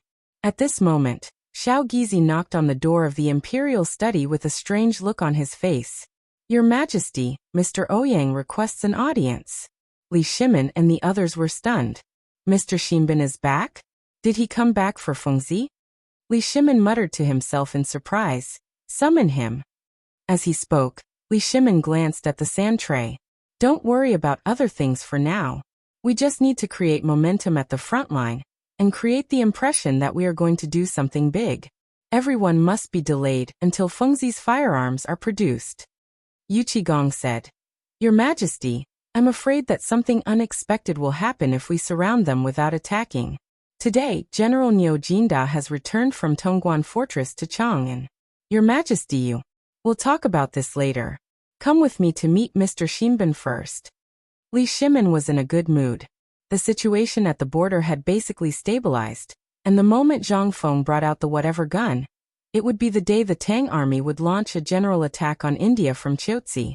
However, once the Tang dynasty mobilized a large number of military forces to Chotzi city, the people of India would definitely know.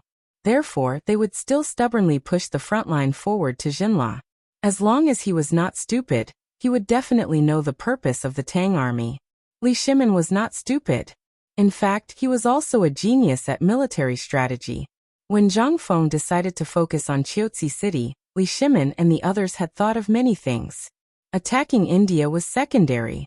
If they could not defeat them, they would not attack the Turks. It was just a test. They would use the hundreds of thousands of people from the Tang dynasty to test the Turks. If they were not, the war would naturally stop. If they were not, it would take at least 10 days for reinforcements to come back from Jinla and Tubo.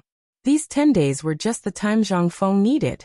Li Shimin was confident that he would be able to take control of the battle if he only needed 1,000 of them. Just as Li Shimin sat down on the dragon throne, a furious Ouyang Sun entered the imperial study. The moment he entered, Ouyang Sun's appearance gave everyone a fright. "Old man greets your majesty." Ouyang Sun cupped his fists, still fuming. Li Shimin didn't dare to be careless and hurriedly asked, "What happened to Mr. Shinben?" Today the old man was invited by brother Boshir to visit his residence as a guest. However, on the way, he encountered a matter that caused the wrath of the heavens and the resentment of the people. Therefore, the purpose of the old man entering the palace today is to lodge a complaint against the emperor. Li Shimin couldn't help but smile. Ouyang Sun had been recuperating in Luoyang all these years. On one hand, it was because he was old and Li Shimin wanted him to recuperate. On the other hand, it was mainly because of the problems in the eastern capital. At this time, he was preparing for the matters in the eastern capital. Ouyang Sun happened to be in the Hongwenguan in Luoyang, so he could take care of him. The matters in the eastern capital had been built since the Sui dynasty. On the one hand, Emperor Yang of Sui wanted to use the waterway to facilitate military operations from the south to the north. It was also at that time that the name of the eastern capital became another name for Luoyang. Some people even jokingly called Chang'an and the western capital. Li Shimin naturally knew why he could come back at this time. "Mr. Xianben, you came back just in time. Later, I will go with you to Mount Shao. I believe that it will naturally relieve the anger in your heart." Ouyang Sun knew that Li Shimin misunderstood. He thought that Zhang Feng was angry because of the 300,000 pigs that went up the mountain last time. Of course, he was very angry at that time. However, after he tasted the braised meat sent by Yu Shinan and read Yu Shinan's document, he only felt deep shock and mystery in his heart. How could he still be angry? Who would dare to be so considerate of the people? Ouyang Sun cupped his hands and said, "Old man will naturally go to Mount Shao with your majesty." At this time, Ouyang Sun's face became serious and he said bluntly, "Your majesty, do you still remember why your predecessor died 2 generations ago? Your majesty, you may not know about the system, but Master Feng, Master Wei, and Master Du, you should have seen the extravagance of Emperor Yang of Sui, right? He said that silk and brocade wrapped around trees and laid silk and satin on the road. You all know these. Have you forgotten all these things in the past? Your majesty, don't you remember the lessons of the past?" Speaking of this, he bluntly took out a piece of white paper from his sleeve and slapped it on Li Shimin's table. He said righteously, but when old man came back to the capital, he saw that today's Chang'an was no different from the time when Emperor Yang of Sui died. This year, there were disasters one after another. Your majesty should be devoted to the people. However, in Chang'an City, there was someone who casually let a few women throw this kind of white paper, which is more precious than rice paper, on the street. There was even someone who casually threw it away like a pair of worn-out shoes. Who is it? Who dares to be so extravagant and casually throw this paper that is worth thousands of gold? It's as if it's free. Old man hasn't been in Chang'an for a long time. Has Chang'an become so extravagant and wasteful? Your majesty, today old man wants to sue 3 people.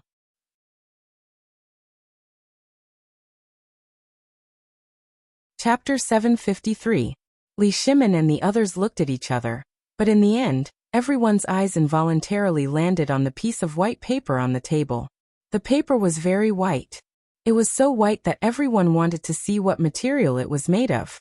However, Li Shimin was stunned by Ouyang Sun's words. He hurriedly picked up the paper and was instantly shocked. He held the paper in his hand and felt the texture of the paper. He couldn't help but say, "This paper should be very expensive, right?" Li Shimin was a little envious. This thing was countless times better than the paper he usually used as tributes. More importantly, this paper was simply indescribable. Even he didn't dare to use Xian paper recklessly. Only when he needed to write an imperial edict would he write it down on the paper and copy it onto the Xian paper. What did this mean? Expensive. Even if he was the emperor, he couldn't bear to waste a piece of Xian paper. However, compared to the Xian paper, Li Shimin had a feeling that the Xian paper was like a child in the marketplace, dirty and dark. However, this piece of white paper was like him, noble and mysterious. Li Shimin slowly unfolded the paper. However, just as he was about to ask Ouyang Sun who he was going to sue, he suddenly saw the bottom right corner of the paper from the corner of his eye. On the top right corner, there were 10 small characters. They were very small, about the size of green beans. The ink was very faint. If one didn't pay attention, they wouldn't notice it at first glance. More importantly, at this moment, when Li Shimin saw these inconspicuous words, it was as if a heavy hammer had struck his heart. White Deer College. Which bastard secretly came up with this again? Other than Zhang Feng, Li Shimin couldn't imagine a second person who could make this thing. More importantly, it was using such a familiar method. It was difficult for Li Shimin not to be suspicious. Moreover, there was a certificate of White Deer College on the paper. Damn it! With such a good thing, why didn't these little fellows give it to me immediately? Why didn't they give him a heads up? He should be punished. After confirming that this thing was created by Zhang Feng, Li Shimin's heart could not help but calm down. Seeing Ouyang Sun like this, he hurriedly got up and invited Ouyang Sun to sit down before asking, "Mr. Xinbin, do you know where this paper came from?" Ouyang Sun was stunned. He was so excited that he forgot to ask about the origin of the paper. At this moment, he was so anxious that he wanted to leave. Li Shimin hurriedly pulled Ouyang Sun back under the astonished gazes of Wei Zheng and the others. "Could it be that your majesty knows where this paper came from? Tell me, who is it that dares to be so extravagant and wasteful? The old man will definitely ask his disciples to pay him a visit every day." Li Shimin's mouth twitched when he heard this. "Mr. Xinbin, don't be impatient. Listen to me slowly. Mr. Xinbin, do you know that there is a newly built academy outside Chang'an city?" Ouyang Sun was stunned when he heard this. "Your Majesty, are you talking about White Deer College?" "Yes." Wei Zheng and the others were stunned when they heard this. Could it be that this thing was created by that fellow again? They could not help but rush forward to take a look at the paper. Instantly, they could not remain calm. This really was the work of this fellow. However, when did this happen? Why did they not receive any information about it? However, it was a treasure. This time, this brat had really come up with a good treasure. Ouyang Sun seemed to have thought of something. He narrowed his eyes and asked, "Could it be, this paper came from that academy?" As he spoke, Ouyang Sun stood up and picked up the paper to take a closer look at the place where everyone else was looking. He really did find a few small characters from White Deer College. Ouyang Sun's expression couldn't help but change. Li Shimin took the opportunity to say, "Mr. Xinbin, you may not know this, but this academy can be considered my property. My friend Zhang Feng and I are best friends. I won't talk about what happened before. When the time comes, Mr. Bosher will definitely explain it in more detail than me. Mr. Xinbin has not been in Chang'an for a long time. I am not very clear about the current situation in the imperial court. Moreover, I did not expect this fellow to do this today. However, I think everything will be clear when you all go up the mountain." Ouyang Sun could not help but widen his eyes. Even the white beard on his chin was trembling. When he heard Li Shimin's words, he could not help but turn pale with fright. "Your Majesty is the father of all. How can you be brothers with common people? This must not be done." In his heart, the emperor should be a high and mighty existence. Even if he wanted to make friends, he should make friends with people from aristocratic families. How could he make friends with those common ruffians? In his heart, when Li Shimin spoke of brothers, he could not help but interpret it as illegitimate children. Ouyang Sun could not help but feel more and more anxious. He said worriedly, "Your Majesty should stop this behavior as soon as possible. Also, Mr. Feng, Mr. Wei, as officials, you should know how to live off the emperor's salary and worry about the emperor's worries. How can we?" When Li Shimin heard this, he smiled faintly and said, "Mr. Xinbin may not know this, but everyone here is brothers with that fellow."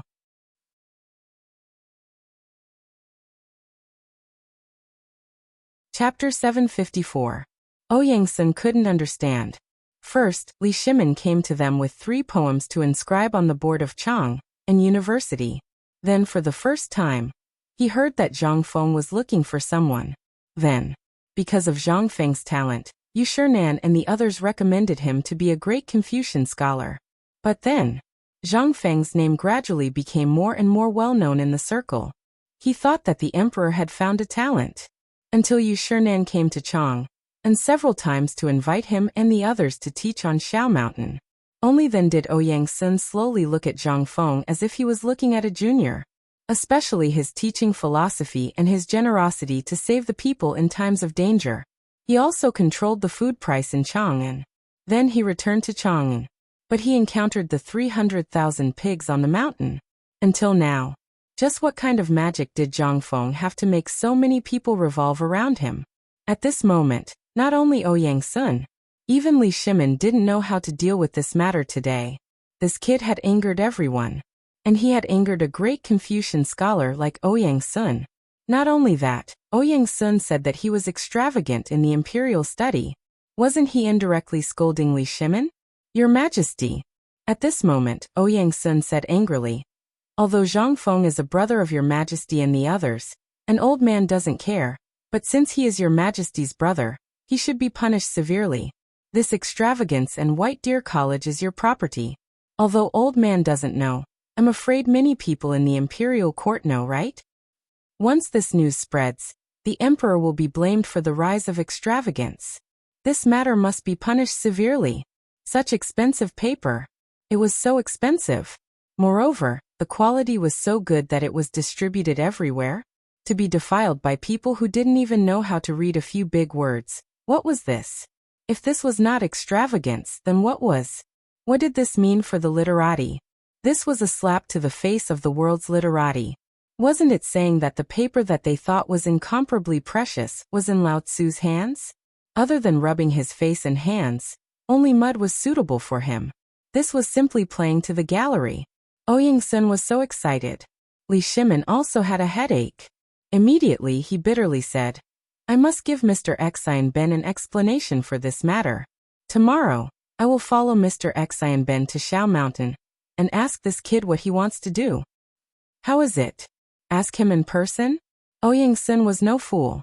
This was simply avoiding the important and dwelling on the trivial, alright? Ouyang Sun cupped his fists.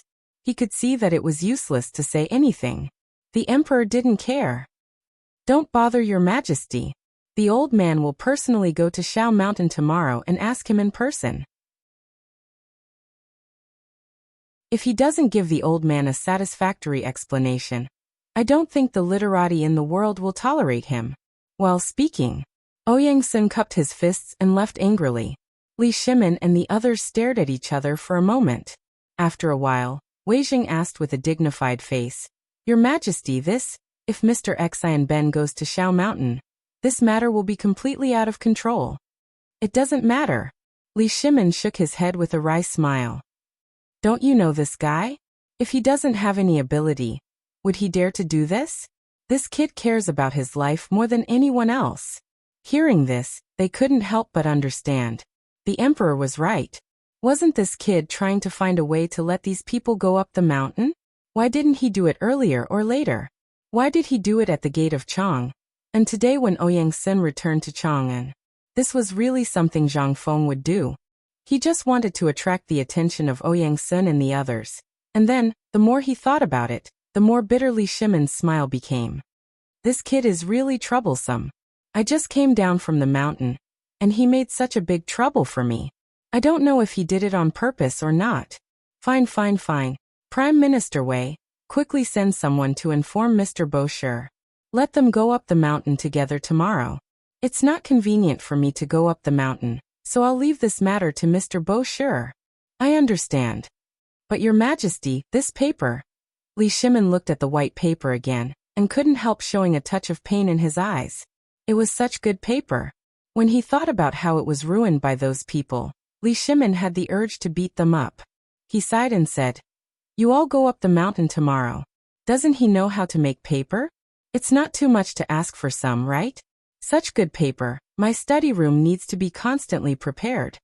When they heard this, How could they not understand Li Shimon's meaning? His meaning was very clear.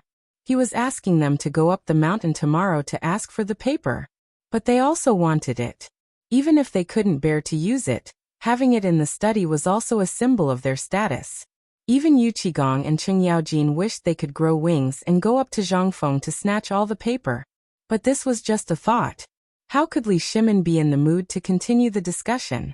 He waved his hand and said, "Forget it, all of you are dismissed. Remember tomorrow's matter."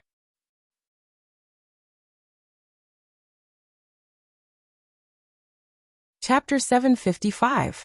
A whole day. The entire Chang'an city went crazy. Especially when some people saw the words White Deer College printed on the paper, they went even crazier. Some people even talked about how Mr. Ouyang Sun, the great scholar of the imperial court, encountered this on his way back to Chang'an. He flew into a rage and hurriedly rushed into the imperial city to report to the emperor. After this, everyone was so shocked that they were charred on the outside and tender on the inside. But on the mountain, everything went on as usual. After Qing Chimo and the others completed Zhang Feng's instructions, how could the 4 great demon kings let go of such an opportunity? One after another, they entered Swallow Descent Brothel.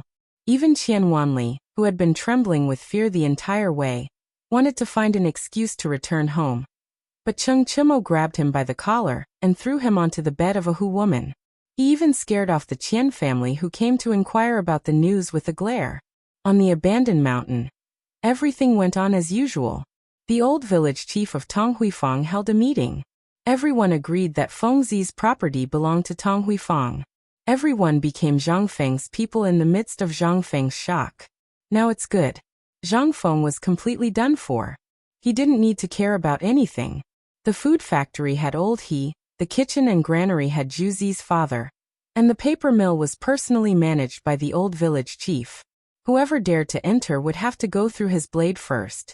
And the farm on the mountain was taken over by Zheng Tufu with a smile. But the most important construction site, no one cared about it.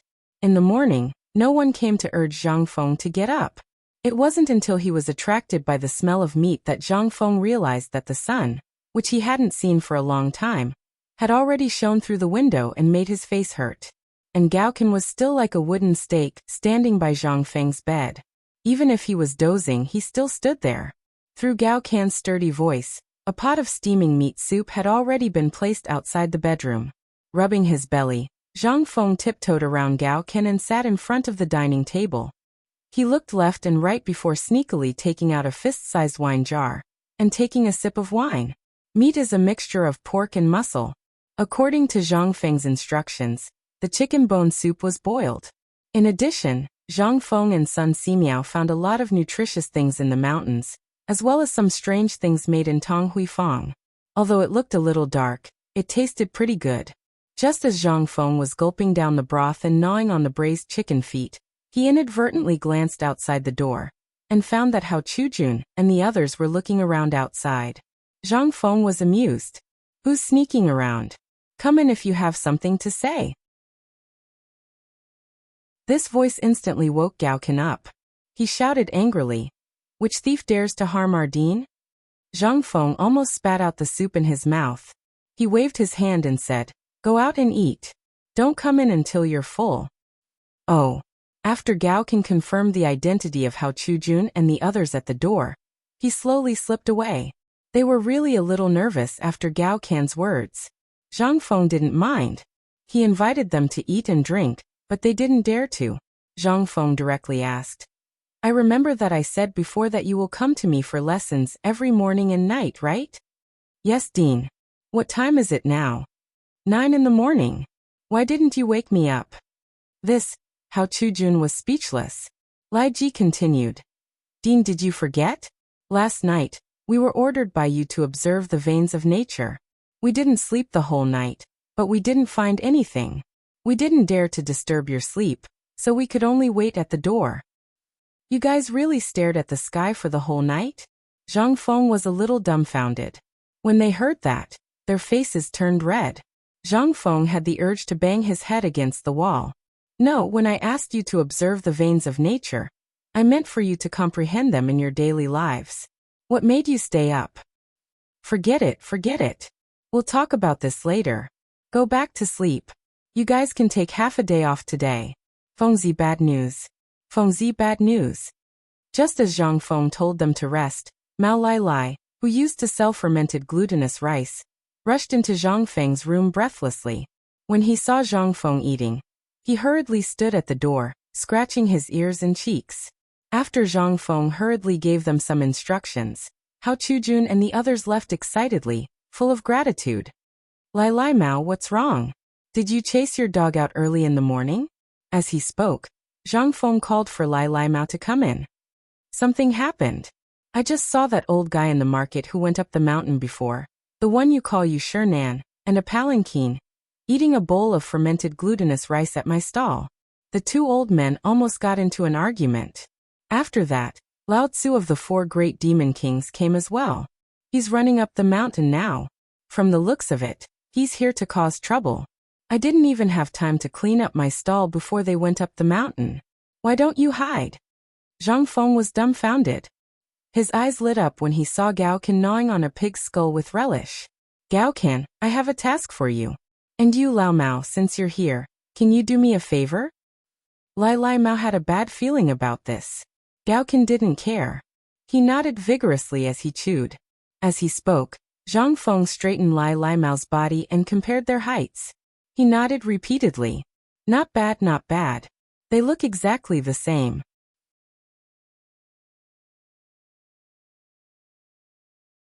Chapter 756. Although Zhang Feng didn't know who they were. Yesterday, he had already spilled 100 pounds of paper to lure some people out. He had achieved his goal. At this moment, he also knew that it wasn't the right time to meet. If he met them now, he would be torn apart by those angry old men. Zhang Feng ran in the direction of the workshop that not many people knew about.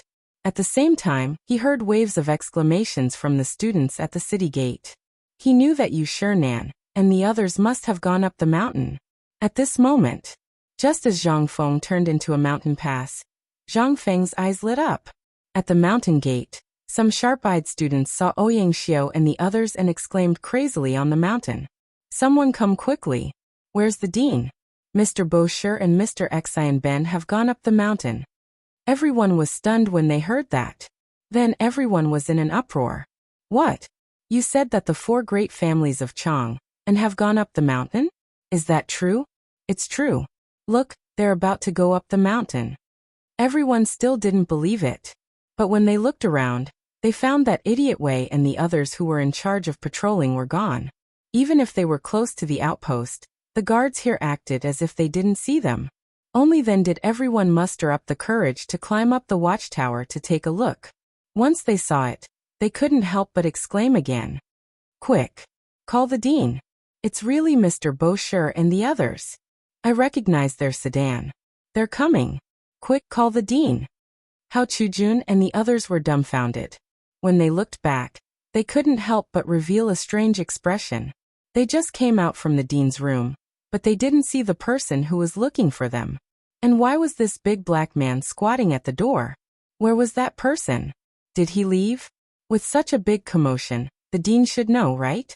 Could it be? They looked at each other and just stood silently at the side. Although there were countless thoughts in their minds, they were also excited. Being able to witness the splendor of the 4 great clans was not an easy matter. In the past, they wouldn't even dare to think about it. However, ever since they went to Shao Mountain, they had witnessed the strength of the dean. Not only did he cook without rice to the extreme, but he also attracted countless big shots to go up the mountain. They were so envious that they couldn't help it. If he could continue to learn, even if he didn't know everything, as long as he could learn a little bit from the dean, he would be rich. Especially during the lecture last night, what was the dean talking about? This was something that none of them had come into contact with before, but the dean still explained it to them from the very basics. This made them extremely touched. At this moment, amidst the cheers and excitement of the crowd, Yushernan's palanquin was the first to appear before everyone's eyes. How did he recognize the palanquin? The people of this era paid attention to words. Therefore, after they became famous, Their mounts or the decorations on their clothes would be engraved or embroidered according to the meaning of the word. For example, the decorations on the curtain of the doctor's palanquin were a picture of a blue cloud with a white background. Above the cloud was the word Zwa, brochure. The words letter were embroidered on the upper right corner of the palanquin behind him. Anyone who could read would be able to recognize these two words. After all, the people of this era liked to use words to describe many things. Sometimes a word was more useful than a seal. Why? This was the same logic as the branding of the modern era. The word Zwa was embroidered on the palanquin, which meant that the palanquin belonged to him. If others used it without permission, they would be punished with beatings or even beheaded. It was the same for calligraphy and painting. You want to fake it? Fine. Let's see if your head is hard enough. When the 4 palanquins appeared at the entrance of the mountain and pressed down on the palanquins, everyone present bowed and cupped their fists, opening a path to Zhang Feng's room. Even the old village chief of Tonghui Lane appeared at the entrance of the mountain, while desperately urging the 2 strong men who were carrying him up the mountain. The moment he appeared, he hurriedly shouted, "Everyone has graced the academy with your presence. The academy is truly impressed. This old man respectfully welcomes everyone up the mountain on behalf of Zhang Feng." Of the 4 people who had just walked down from the palanquins, there were 3 other people besides Yu Shinan. One of them had a white face without a beard and white hair that draped over his shoulders. He looked quite sage-like, but you had to first ignore his belly that was pregnant for 10 months. This person was Chu Suiliang, whose name was Deng Shan. Behind him was an old man with a brandy nose and a bumpy face. He was incomparably skinny and looked around as soon as he came up the mountain. This old man was Xueji, whose name was Sitong. After Ma Zhou's whispered introduction, the old village chief's heart thumped. Why didn't you say so earlier? Ma Zhou felt so wrong that he was about to cry. He was at the food factory preparing pig intestines for old Gao, but he didn't expect to be caught by the old village chief. If not for the old village chief holding him back, he would have already run up to greet them. After the old village chief knew their identities, he became even more attentive. Ayaya, this old man was muddle-headed. I didn't know that the 4 great clans were coming. Please come in. When Yu Shinan got out of the palanquin and saw that Zhang Feng wasn't there, his heart thumped. This grandson couldn't have run away, right?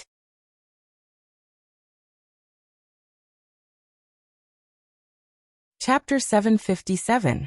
At this moment, Wei Zheng and the others saw that something was wrong and hurriedly went up to the 4 of them. Everyone, this is not the place to talk. Perhaps Fengzi is working hard because of the paper. Let's go in first. Perhaps Fengzi will be here soon.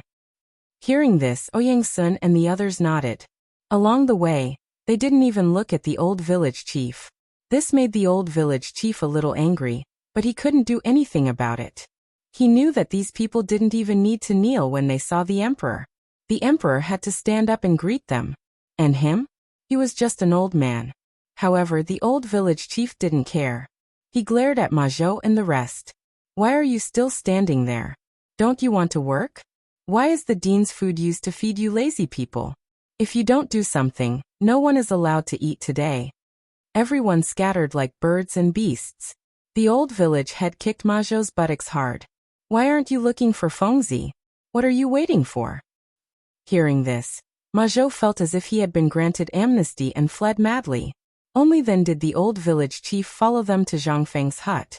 Zhang Feng's hut wasn't far from the mountain gate. It was only a few hundred steps away. However, the closer they got, the more Wei Zheng and the rest felt that something was wrong. Logically speaking, Fengzi should be in the hut. Wei Zheng could not help but fall a few steps behind the crowd. He came in front of the village chief and asked, "Sir, is Fengzi at the paper mill? Why would he be there if he has nothing to do? I chased him away yesterday. I don't know where he is now. Don't worry, I've already sent people to look for him. He should be." Before he could finish, Wei Zheng had already caught up with Feng Xianling and the rest. After exchanging glances with Feng Xianling and the rest, Cheng Yaojin and Qin Xiong found an excuse to leave. Yu Shinan also felt that something was wrong. He looked at the familiar wooden hut and asked Gao Can, "Young friend, is Zhang Feng in the hut?" Yu Shinan's face stiffened. He didn't expect to be ignored by this big black guy. Yu Qigong exploded. Hey, you little brat, do you know who is in front of you? Yu Shinan, the great Confucian scholar of this era. Gao Kan said in a muffled voice. Yu Qigong choked on his words and wanted to beat someone up. Since you know that, why are you still blocking the way? The dean is sleeping, no one is allowed to disturb him. The expressions of Ouyang Sun and the others changed. Seeing this, Yu Qigong was furious. F***ck off. If you dare to talk nonsense again, be careful that Lao Tzu will beat you up. He kicked Gao Kan to the side. Gao Kan wanted to fight back, but he was no match for Yu Qigong. He was pinned against the wall by Yu Qigong, unable to move. Yu Qigong was also surprised. Although he was old, he was actually somewhat unable to suppress this young brat. Where did this brat find these freaks? However, now wasn't the time to ask about this. After seeing that everyone had entered the house, Yu Qigong sized up Gao Kansas. Not bad, you're not bad. You're a potential general. How about it? Follow me? No, the dean said that if I follow him, I'll be a general in the future. Bastard. Damn it. F***ck. Yu Qigong spat a few times before letting go of Gao Kansas. The two of them stared at each other at the door, neither willing to give in to the other. At this moment, as soon as they entered the room, Zhang Sun Wuji hurriedly opened the door to Zhang Feng's room. However, when he peeked in, he was almost suffocated by the stench. He hurriedly took a look at the person sleeping soundly on the bed. Then, as if he was fleeing, he blocked the others who were about to enter and said, "It's too smelly. Let's wait outside." With such a big commotion, this brat should be waking up soon. When Ouyang Sun and the others smelled the stench in the air, their expressions changed. They hurriedly left the house and sat at the door of Zhang Feng's small wooden house to wait. "Brother, you said that Fengzi handed the paper mill to you?" After the few of them sat down, Wei Jing asked loudly, trying to divert their attention. As expected, when the few of them heard this, they looked at the old village chief. The old village chief was a little unnatural. He seemed a little guilty. He was a little afraid. This wasn't the case before entering the small wooden house. The sharp-eyed Yu Qigong's eyelids couldn't help but twitch. Was this brat not in the house? About that, Fengzi is too careless. Also, people are always thinking about him. For example, the wine you drank before. It's such a good thing. But a guy named Lao Li tricked him into giving him the formula. The old village chief said bitterly. Ouyang Sun and the others couldn't help but twitch the corners of their mouths. They drank that wine before. Moreover, it was given to them by Yu Shinan. They knew better than anyone how good the wine was. But what shocked them was that the emperor actually used such a method to trick others. Too shameless. But this little bastard kept such a good thing for himself. It wasn't a good thing. Ouyang Sun couldn't help but feel a sense of relief. He asked, "You'd better talk about the paper mill. Did you know that something happened in Chang'an yesterday? It's because someone fiddled with a lot of white paper with the words White Deer College written on it and spread it on the market. Now that the emperor knows about it, he's furious." The old village chief heard this. His expression suddenly changed. Oh no, it's bad. This brat got into trouble again.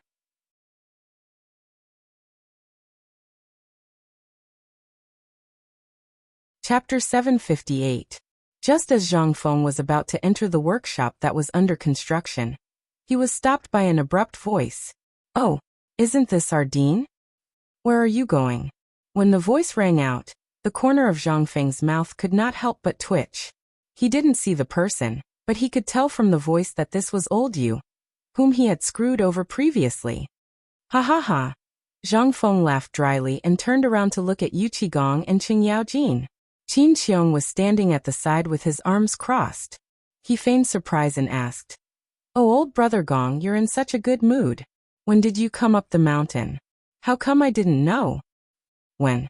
Just when you were running away," Yu Qigong said with a fake smile. As he spoke, he clenched his fists so tightly that they looked like fried beans. Zhang Feng's lips twitched. This guy still hates me for the Korean ginseng incident. But what does this matter have to do with you? Why are you here? Zhang Feng rolled his eyes. He could only hang his head and walk over to the three of them, cupping his hands in greeting. Zhang Feng greets my 3 brothers. Oh right, old Qin. What are you guys doing up the mountain? As he spoke, Zhang Feng looked at Cheng Yaojin and asked, Are you guys also here for paper blank? You know about it? The 3 of them stared at Zhang Feng speechlessly. Cheng Yaojin slapped Zhang Feng and said, What kind of rotten idea is this? You don't know, but when you handed out paper blank at the city gate yesterday, Ouyang Sun was so angry that he rushed into the palace to complain. If Lord Zhongsun and His Majesty hadn't stopped him, you would have suffered a lot this time. As Cheng Yaojin spoke, he couldn't help but laugh. He wanted to pat Zhang Feng's head, but he found that this kid had nimbly dodged. Helplessly he said, Let's go and see the 4 great clans. While we're at it, we can't avoid this mess. If you don't deal with this matter today, then your mountain will be in chaos tomorrow. This time, Zhang Feng was a little flustered. How is this related to Mr. Ouyang? Hey, didn't you calculate that Mr. Ouyang would return to Chang'an yesterday, and then deliberately waited for him at the Chang'an gate? Cheng Yaojin glared at Zhang Feng and asked. Zhang Feng was a little flustered. No, I didn't. I didn't know anything about it.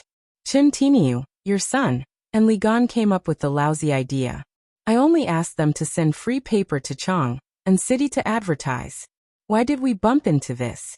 These few prodigal playthings. This time they had stirred up a disaster.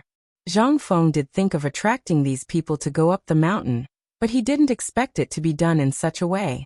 If he had known, he wouldn't have let these people do such a stupid thing even if he was beaten to death. The ancients treasured paper as much as their wives and children. Especially for literati, paper was simply a treasure. Although he wasn't in Chang'an, it didn't mean that Zhang Feng didn't think of it. A group of sloppy people holding thin paper and rubbing it on their faces, and then letting the Great Confucian see it. What was this? This was a slap in the face of the Great Confucian. What the F***ck? Not to mention others, even if he saw it, he would be furious. These prodigals, damn it, what the hell are they doing? Old Chen, have your son and the others come back? Cheng Yaojin, Yu Qigong and Qin Qiong looked at each other and asked, Are you sure you didn't plan this in advance? Zhang Feng was anxious. If I had planned this in advance, do you think I would have run away now? I wanted to lure the 4 great clans up the mountain because of their enthusiasm for paper, but I didn't want to slap them in the face. Do you think I would do such a stupid thing? This time, Cheng Yaojin also felt that this matter was serious. He looked at Yu Qigong and said, Old Yu, what do you think we should do now? Yu Qigong was stumped. If this kid was the one who did it, beating him up today would be a light punishment, but if this really wasn't the one who did it, then it would be difficult. For a moment, the 4 of them looked at each other, and no one could think of a solution. Finally, Qin Qiong came up with an idea. Kid, this isn't the time to pursue this matter. Do you know what Mr. Ouyang said in the palace? What did he say? Zhang Feng asked hurriedly. He used the extravagance of the previous dynasty's Emperor Yang to describe what you did yesterday, and even scolded Lao Li. The Emperor and the others also lost face. This is your fault, so you have to stand up and take responsibility for this matter. Yu Qigong was speechless and said again. Do you know why the previous dynasty fell? It was because of the excesses of extravagance, and your actions yesterday have angered the Great Confucians and the students of Chang'an. So you have to stand up. You are the one who caused this, so you have to stand up.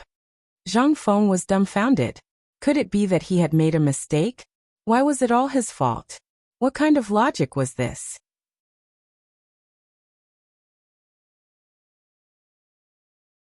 Chapter 759. In the end, Zhang Feng had to admit defeat. After all, he could imagine the consequences of this matter. Just as the 3 brothers had said, if he had not brought along Ouyang Sun yesterday, everything would have been fine. But he was unlucky. Now that he had bumped into them, there would be a lot to say. There was no other way. Zhang Feng could only accept his bad luck. He obediently followed Yu Qigong and the other 2 back to the entrance of the academy. When the 4 of them appeared, they saw Yu Shernan leading Ouyang Sun, and the other 2 commenting on the academy's construction. The 4 of them even chatted with Wei Zheng and the others, bursting into laughter from time to time. However, when they saw Zhang Feng, their faces instantly turned cold. They stopped laughing and chatting. With their hands clasped behind their backs, they strolled into the living room of Zhang Feng's wooden hut and occupied the few chairs available, waiting for him. When Zhang Feng entered the hut, he realized that the few tea leaves he had in his collection had already been divided among them. Even the canister used to store the tea leaves was gone. The white wine mao was also nowhere to be found. It seemed that it had been discovered long ago. Zhang Feng took a deep breath. Damn it, they were King bandits. However, he really could not do anything about these old men. As soon as he entered, they pretended not to see him and continued to chat and drink tea, discussing the present and the past. Yu Qigong and Cheng Yaojin signaled to Zhang Feng with their eyes, then turned and slipped away. Zhang Feng had no choice but to brace himself and salute them. Junior Zhang Feng greets the teachers. I was busy just now and did not personally welcome all of you. Please forgive me. No one responded. Zhang Feng had to raise his voice again. Chu Suiliang rubbed his belly and said, I was wondering who it was. So it's our young friend Zhang Feng. What are you trying to do? Zhang Feng's face twitched. Wei Zhang and the others also looked at Zhang Feng with strange expressions, but did not say anything. On the contrary, Ouyang Sun slammed the table with a gloomy face and said, Zhang Feng, you brat, old man trusted you so much. Back then, because of your 3 poems, under Lao Li's coaxing and pestering, he recommended you to become a great scholar. This is really the shame of our lives. 3 poems? Fortunately, not all of her feelings had flowed out. Zhang Feng secretly heaved a sigh of relief. When Ouyang Sun saw Zhang Feng's calm expression, he couldn't help but become even angrier. We think so highly of you. When Chang'an University was first established, do you know how many literati were guiding you behind the scenes? But we've all helped you to take on the responsibility. But you, on the other hand, have created such an academy in this godforsaken place.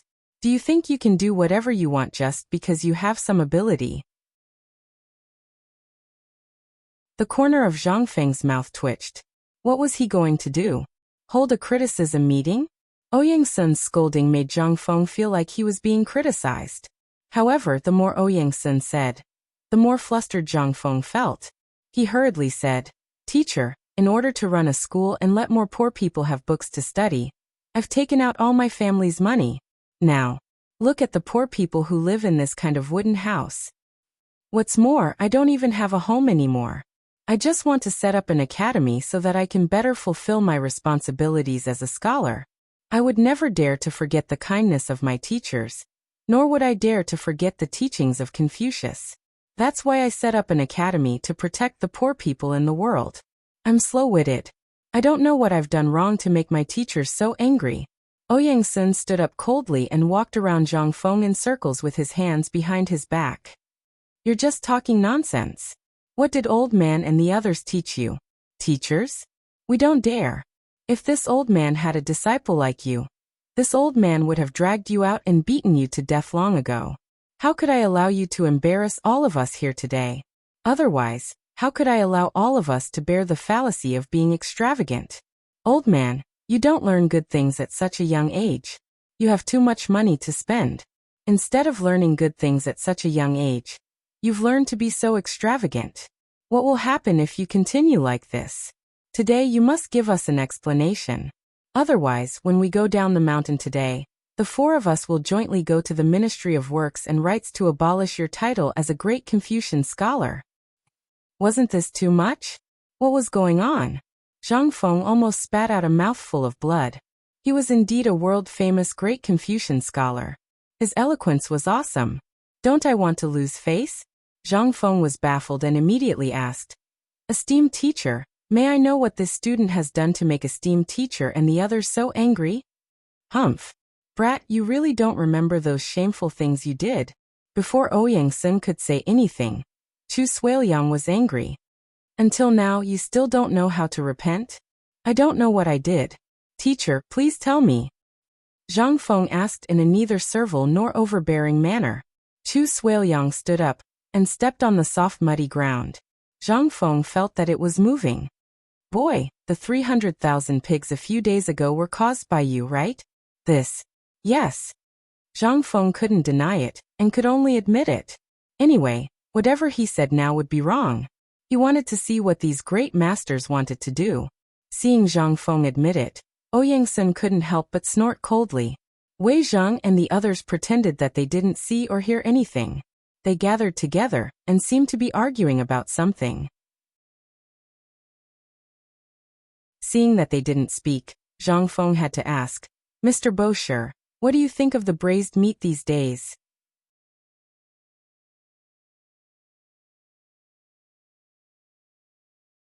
Chapter 760. Yu Shinan, who was chatting happily with Feng Xianling, was suddenly pulled out by Zhang Feng. He was speechless. But he still nodded. The braised meat you ate was made by this kid. The food factory at the foot of the mountain is where he made it. Ouyang Sun and the others knew about the braised meat, but they didn't know that it was made by this kid. After all, when Yu Shinan gave them the braised meat, he didn't say where it came from. They thought that it was something newly invented by Yu Shinan. When Yu Shinan finished speaking, Zhang Feng cupped his fists gratefully and quickly struck while the iron was hot. Respected teachers, you know the current situation of the Tang dynasty. You also know that in order to control the locust plague, Laoli bought a large number of pigs, chickens, and ducks to eliminate the locusts. But now you see the locusts are gone, but the food is gone too. People don't have enough to eat, so how can we feed them? So this kid is bold. Instead of letting them starve to death, why not make them into delicacies on the table? It can also let the poor people eat more. What's wrong with this? Ouyang Sun's anger calmed down a little. Although what you're doing is not befitting of a great scholar, and will be criticized by many scholars in the world, what you're doing is not wrong. Tomorrow, we will help you clarify this matter, but you must not do this in the future. When Zhang Feng heard this, he hurriedly bowed. This student understands. Let's drop this matter for now. But shouldn't you give me an explanation for what happened in Chang'an yesterday? Don't you know the price of the rice paper? Or do you think you're so great because you're rich? You even put the name of White Deer College on it. Do you think it's glorious? When Zhang Feng heard this, he said, this student doesn't know what he did wrong. This student did this to promote the new paper I just invented. On the other hand, I want to promote White Deer College from a more diverse perspective. I want to let more students from poor families see hope. However, there is something that is hard for me to say. After Zhang Feng finished speaking, he hastily scanned the crowd and said, Master, you should know that I have given my all for the sake of this academy. However, the construction of this academy is inseparable from money and food. With so many people and so many mouths to feed, I am helpless. So I came up with this idea. Even though the publicity this time was a little too big, and it even offended you, Master, this was definitely not my intention. It was Li Gan and the others who acted on their own. I didn't know that you had returned to Chang'an yesterday. Don't know? If you don't know you can do this? Do you know that if we meet other people, boy, it won't be us who will go up the mountain today. It will be everyone in Chang'an City, including Hongwenguan and Imperial College. You still don't know your mistake. You're still trying to force your words onto others?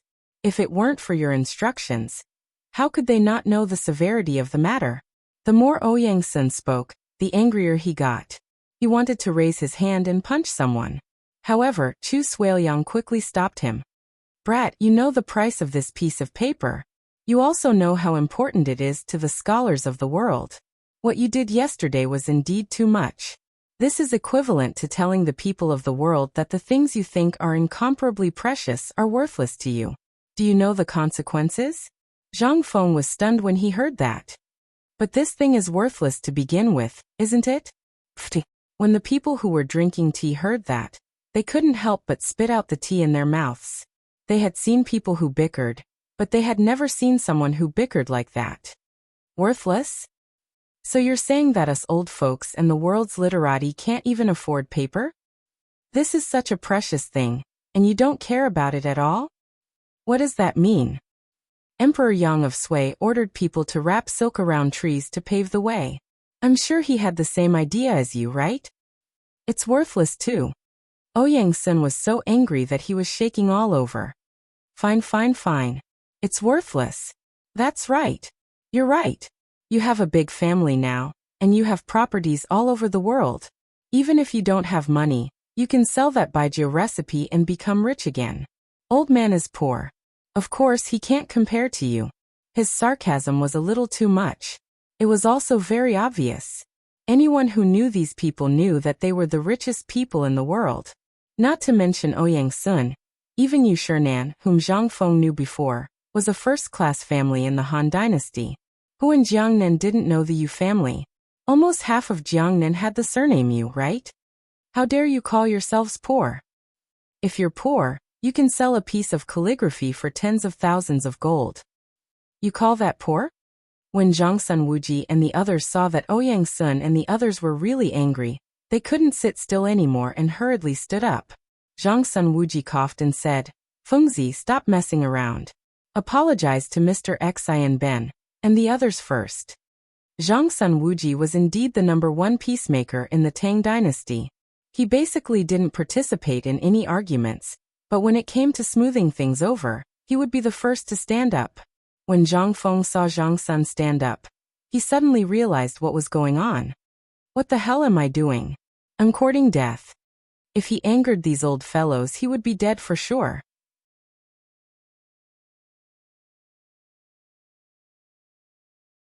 Chapter 761. It was true that harmony was the most precious thing. Why should he argue with a group of old guys here? What's the point? If he annoyed them, how could he teach in the academy? Zhang Feng immediately cupped his hands and bowed towards Ouyang Sun and the others. If this little one has offended you in any way, I implore the 4 esteemed teachers to not blame me. If esteemed teachers feel that this piece of paper is good, then it is this little one's fortune. How about this? When all of you descend the mountain, this little one will personally take 20 jin of paper and personally deliver it to your residences as an apology. Ouyang Sun was stunned. Chu Suiliang, who was about to sit down, almost squatted down and crushed the stool. In an instant, the small wooden house became terrifyingly quiet. Everyone stared at Zhang Feng in shock. 20 kilograms? Damn it. This kind of paper. It was dozens of times better than the rice paper. Not to mention Ouyang Sun, even Zhang Sun Wuji and the others wanted to beat him up at this time. He deserved a beating. This was simply outrageous. Firstly, they would be labeled as extravagant in the imperial court. Second, they were simply too disrespectful to their elders. What a prodigal. This kind of white paper was not only more expensive than the rice paper, but it was also worth the same price as the rice paper. How could he give 20 kilograms of paper, which was worth 1,000 strings of coins per kilogram? We're brothers, so why didn't you come to inform me at the very first moment? Even if it was just to inform me, it would have been fine. But what happened? You didn't know anything. Then he was inexplicably scolded for a long time. At the thought of the smooth and white paper, everyone felt as if there were 10,000 horses galloping in their hearts. How could this kind of paper be measured by kilograms? What was this? This was a complete humiliation. And he humiliated the 4 Confucian scholars in public in front of so many people. At this time, Zhang Feng was even more surprised when he saw that everyone was silent. Could it be that it was too little? Thinking of this, Zhang Feng suddenly patted the back of his head. Yes, as the 4 Confucian scholars, 20 kilograms was indeed too little. Zhang Feng couldn't help blushing. It seemed that his vision was still too narrow. After measuring the output, Zhang Feng said carefully, "How about 50? No. 100 kilograms. What do you think about 100 kilograms? When Zhang Feng said 50 kilograms, he actually felt a little guilty. After all, the production cost of a caddy of paper was less than 10 copper coins. And that was after including the wages of the workers. Although paper wasn't worth much now, the paper-making workshop had just started. 400 pounds of paper was already a day's worth of output. Furthermore, Zhang Feng didn't know if he could produce 400 caddies in the second production. If he could only produce 300 caddies, it would be troublesome. The most important thing was, right now, he had yet to write his textbooks and other things. Seeing that there was only a month or so left before the academy officially opened, he was also anxious. If it wasn't for the fact that he had to pull in a few heavyweights for the academy to hold the fort, and that he could free himself to be a teacher, Zhang Feng would really be reluctant to do so. After all, although this thing was nothing to him, it was really a rare thing in the outside world. Ouyang Sun and the others were strangely silent at this time. They wanted to say something, but in the end, they couldn't say anything. They knew the purpose of coming here today, and obviously they already knew why Zhang Feng did this. However, to give away 100 caddies of such good paper in one go, Ouyang Sun still didn't know what to say. At this time, Chu Suiliang's hands were constantly intertwining, and his brain was also rapidly calculating. 100 caddies of white paper. What kind of concept was this? Even if the production cost of a caddy of paper was 1,000 copper coins, how much would 100 caddies cost? Suddenly, he felt that his brain wasn't enough. However, if he were to use the abacus now, wouldn't it be too much? When Zhang Feng saw this, he was even more anxious. Teacher, old son, say something. He was already so generous. Were they still not satisfied? After a long time. After Ouyang Sun and the others looked at each other, they finally all stared at Zhang Feng. Ouyang Sun surprisingly calmed down and asked, "Boy, are you humiliating old man and the others?" Zhang Feng was a little confused, but in an instant his face changed greatly. It was said that the people of the Tang dynasty were straightforward. My F*** king honest. Isn't it too unkind? Do you think 100 caddies of paper is not enough? Even if you are a great scholar, even if you are the Ouyang family, the Yu family, the emperor, the richest person in the dynasty, you may not be so arrogant to give away so much paper at one time, right? People's hearts are not enough. Seeing this, Zhang Feng could only grit his teeth, stomp his feet, and stretched out 2 fingers with difficulty. 200 caddies. 200 caddies shouldn't be considered a humiliation, right? I can't give more. I can only produce less than 500 caddies a day.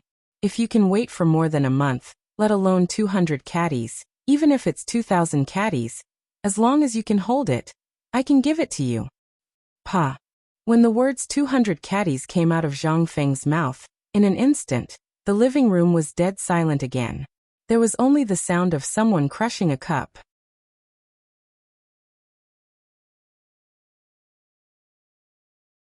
Chapter 762. Ouyang Sun only felt uncomfortable in his heart. It was as if Zhang Feng was sitting on a mountain of paper, waving at him. Did you see that? What you regard as a treasure, as your life, is just paper to wipe your ass. When I say I'll give it away, I'll give it by caddies. And it's 200 caddies.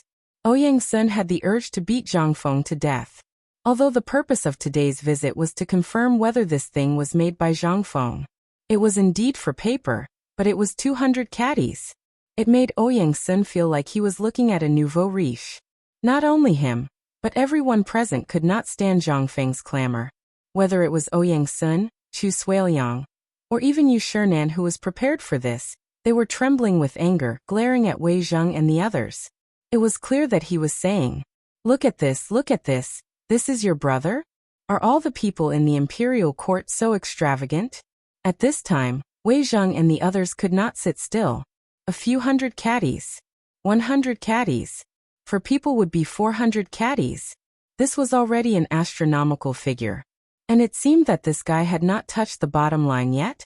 But they also knew that they could not continue. If this continued, not to mention Yu Shinan and the others, even they would go crazy. Cough, cough. Wei Zheng coughed. Seeing that no one was paying attention, he could only stroke his beard and say, Fengzi, you're simply a prodigal thing.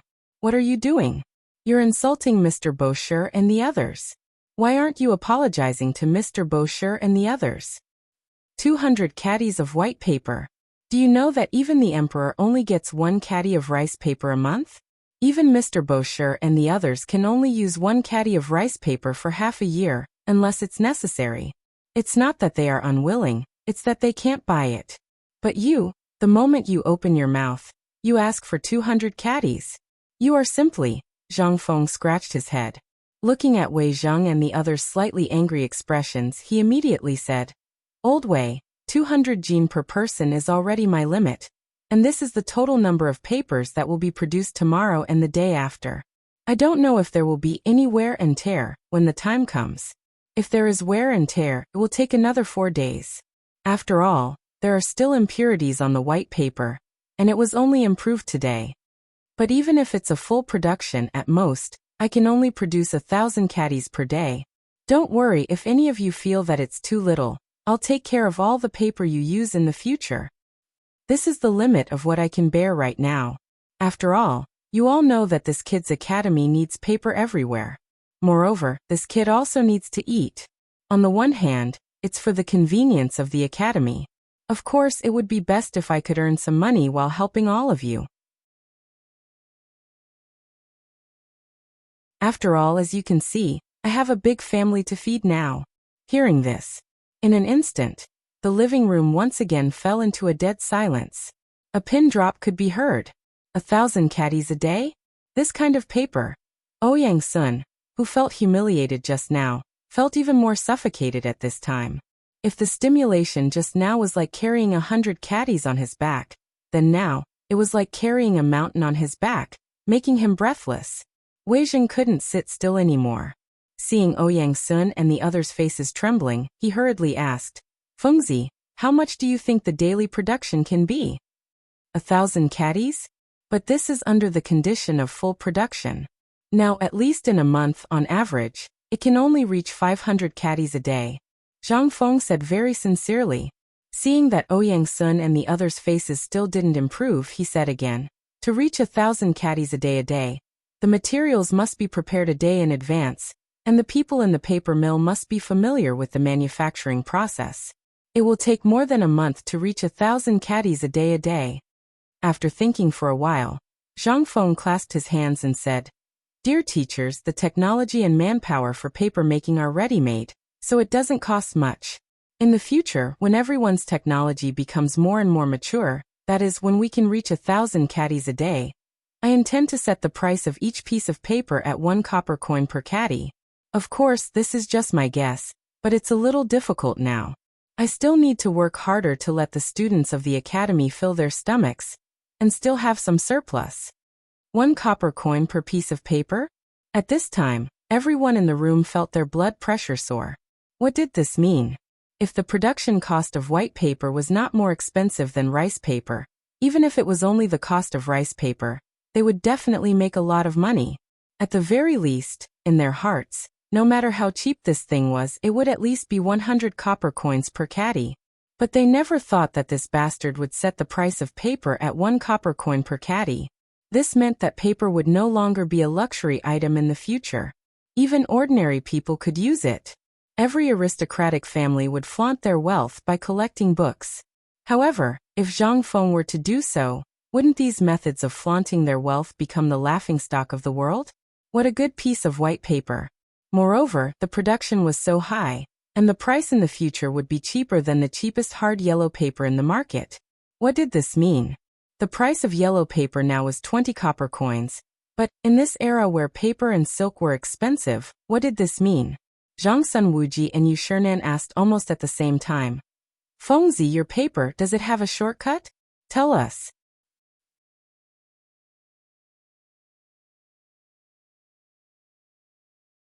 Chapter 763.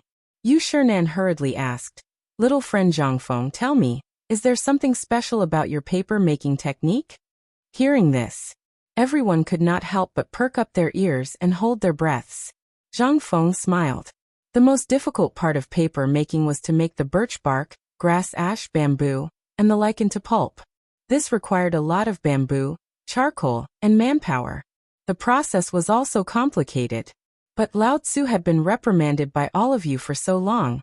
Why should Lao Tzu tell you? I, Zhang Feng, don't need to eat? Lao Tzu, the thousands of people in White Deer College, don't need to eat?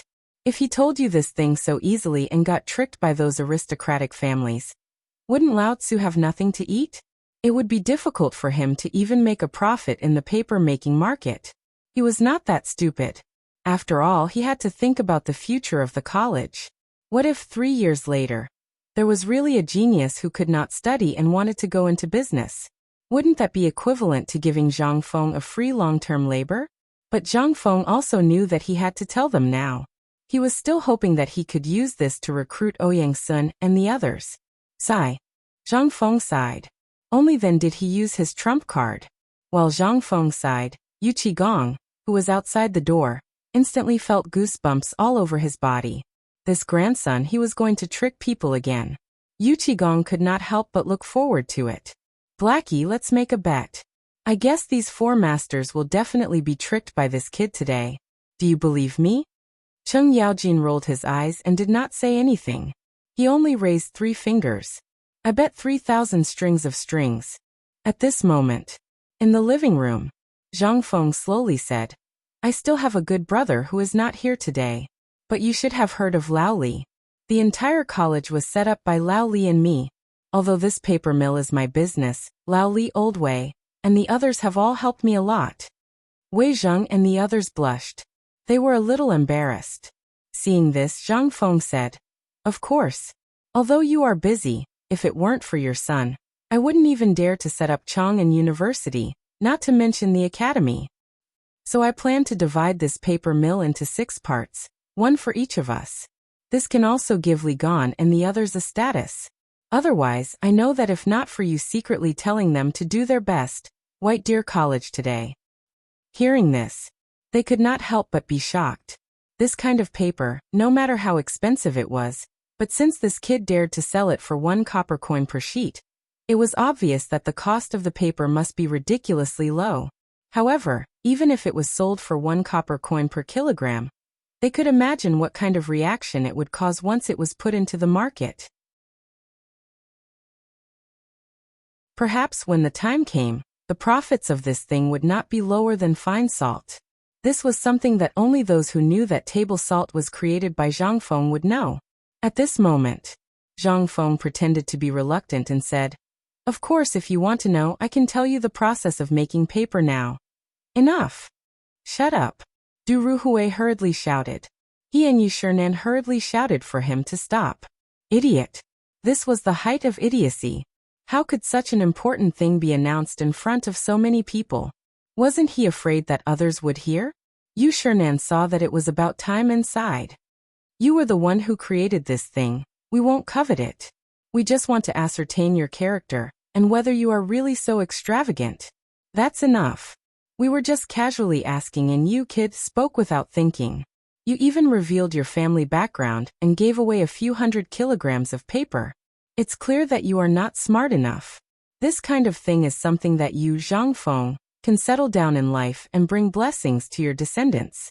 How can you show it to others so easily? It's clear that although you have a lot of ideas, if you don't have anyone to guide you, you will suffer a great loss sooner or later. Hearing this, Zhang Feng rolled his eyes. Master's words have enlightened this student. It can be seen that this little one is really. I hope that Master can see this little one's sincerity and stay. Otherwise, this little one doesn't know when this little one will do something stupid. With such a good downhill path, Zhang Feng would be a fool if he did not take it. A big fool. As expected, Yu Shinan heard this and sighed with a smile. Not bad, you are teachable. But do you know how much it costs to hire a great scholar to teach you? Even if it's 1,000 taels of gold, I can get it. Ha ha. Yu Shinan laughed and scolded. What if the old man wants the stars in the sky?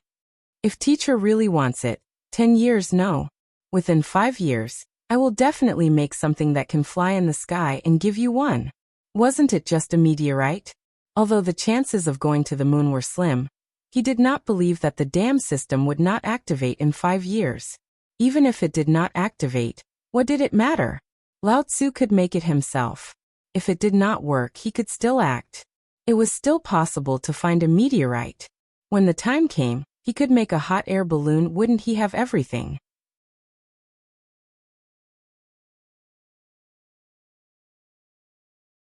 Chapter 764. Yu Shinan was a little annoyed. The old man gave you a way out, and you didn't even know how to take advantage of it. Instead, you took advantage of it? All right. The old man will stay on this deserted mountain, and see if you can pluck the stars for the old man in 5 years. If you can't, the old man will definitely punish you for deceiving the world. This student understands. Of course, I won't let you get away with it for nothing. When will you be able to make that wine? You sure Nan Oyang-sun, and the others looked at each other and smiled. Zhang Feng was counting on his fingers, but he didn't notice. He said, logically speaking, there are still 10 days, but I still have some wine next to my tavern. What? You still have wine? You sure Nan was speechless. Last time when the old man came up the mountain, didn't you say that there was none left? Ahem. Yu Qigong had come in at some point. He coughed and said, last time when Lao Li came, this bastard also said that there was none left. In the end, he still made a jar under the bed. It seems that there is still a lot left. Zhang Feng was anxious. He swore, in all honesty, I really can't do it this time. You all know about the brewery next to this tavern. Although it brews beer, when this kid went up the mountain, he saw that there was not enough food to finish, so he went over and brewed a batch. He got someone to watch over it. Hearing this, everyone snorted a few times. Obviously, they didn't believe it. Enough, are you all drunkards? Yu Shurnen laughed and interrupted everyone. He said, since you call us your teacher, we'll hand it over. However, we can't give you anything less than what we've promised. You must be served with wine and meat every day. If we miss a meal, we'll leave the mountain. This is a matter of principle. There is no room for discussion. As for the money, you can just convert it into good wine. We don't care about that little bit of money. All right. Zhang Feng was overjoyed. Yu Shurnen looked at Ouyang Sun and the others and said, the three of you, what do you think? There's nothing wrong with this kid's character, right? Do you want to stay? While speaking, Yu Shurnen patted his forehead and said, that's right, kid, I remember now. If you come up with anything good in the future, hand it over. If I find out that you're hiding something, the old man won't let you off. Zhang Feng felt like he was being squeezed. However, he still nodded and admitted defeat. Seeing this, Yu Shurnen and the others nodded in satisfaction. Let me introduce you. As he spoke, Yu Shurnen pointed at Ouyang Sun and said, this old fellow's letter book. Zhang Feng's heart trembled. Student Zhang Feng greets Mr. Shinmoto. Forget it, forget it. Remember to bring me good wine and good dishes, as well as white paper every day. This student understands. This fatty's courtesy name is Dangshan. Zhang Feng was shocked when he heard this. Oh my god. Didn't history say that Chu Suiliang was thin? He was so fat that he looked like a ball. However, he didn't dare to say anything and hurriedly saluted. This is Si Tong. Student greets Mr. Si Tong. Okay. Don't make empty promises. As for coming to the academy, we still need to observe your character. You should be teaching and educating people, but you actually come to do this kind of unorthodox thing. While speaking, Si Tong added again. However, for the sake of your 200 pounds of paper, if you do this every month, the old man will come down. Zhang Feng's mouth twitched. However, in an instant, his mouth was grinning from ear to ear. This student thanks all of you, teachers. Are you sure you want to thank us? Ouyang Sun and Chu Suiliang looked at Zhang Feng with a smile. In an instant, Zhang Feng felt that he had been set up. But now, Zhang Feng knew that there was a trap, but he had to jump into it. He cupped his fists and said, what are you talking about, teacher? Of course, what's mine is yours. Just take as much as you need. Okay. The old man is happy to see your white paper. How about 1,000 pounds of white paper and a cart of white wine every month for each person? Sir, do you want to eat paper? 1,000 pounds? Can you not be so snobbish? Do you really think this is a charity hall? As long as you like it, even if you need to wipe your ass with paper, I'm willing to give it to you. Chu Suiliang was stunned by his words. However, he shook his head and said, you see, you're cornered now. Forget it. Since you've done so much for the sake of the students in the world, the old man won't make things difficult for you. What do the three of you think? While speaking, Chu Suiliang and the others laughed heartily like roosters that had won a fight. Yu Shurnen laughed and said, it seems that Brother Fong and the others have something to say to this kid. Let's go, I'll bring the three of you around Shao Mountain. Let's go to Elder Sun's place. The others asked in surprise. You're talking about medical god Elder Sun? Is he really at White Deer College? Chang'an nodded. I don't know what kind of magic this kid has to make elder son come to the mountain. Didn't you guys want to drink? He should have some leftover. Kid, wait a moment and get someone to send some food over. You don't have any manners at all. How can you sit on a cold bench for more than 2 hours when you have guests? Zhang Feng felt so wrong that he was about to cry. Sir. Dear second master. The moment the few of you came, you gave me a good scolding. You actually gave me some time off.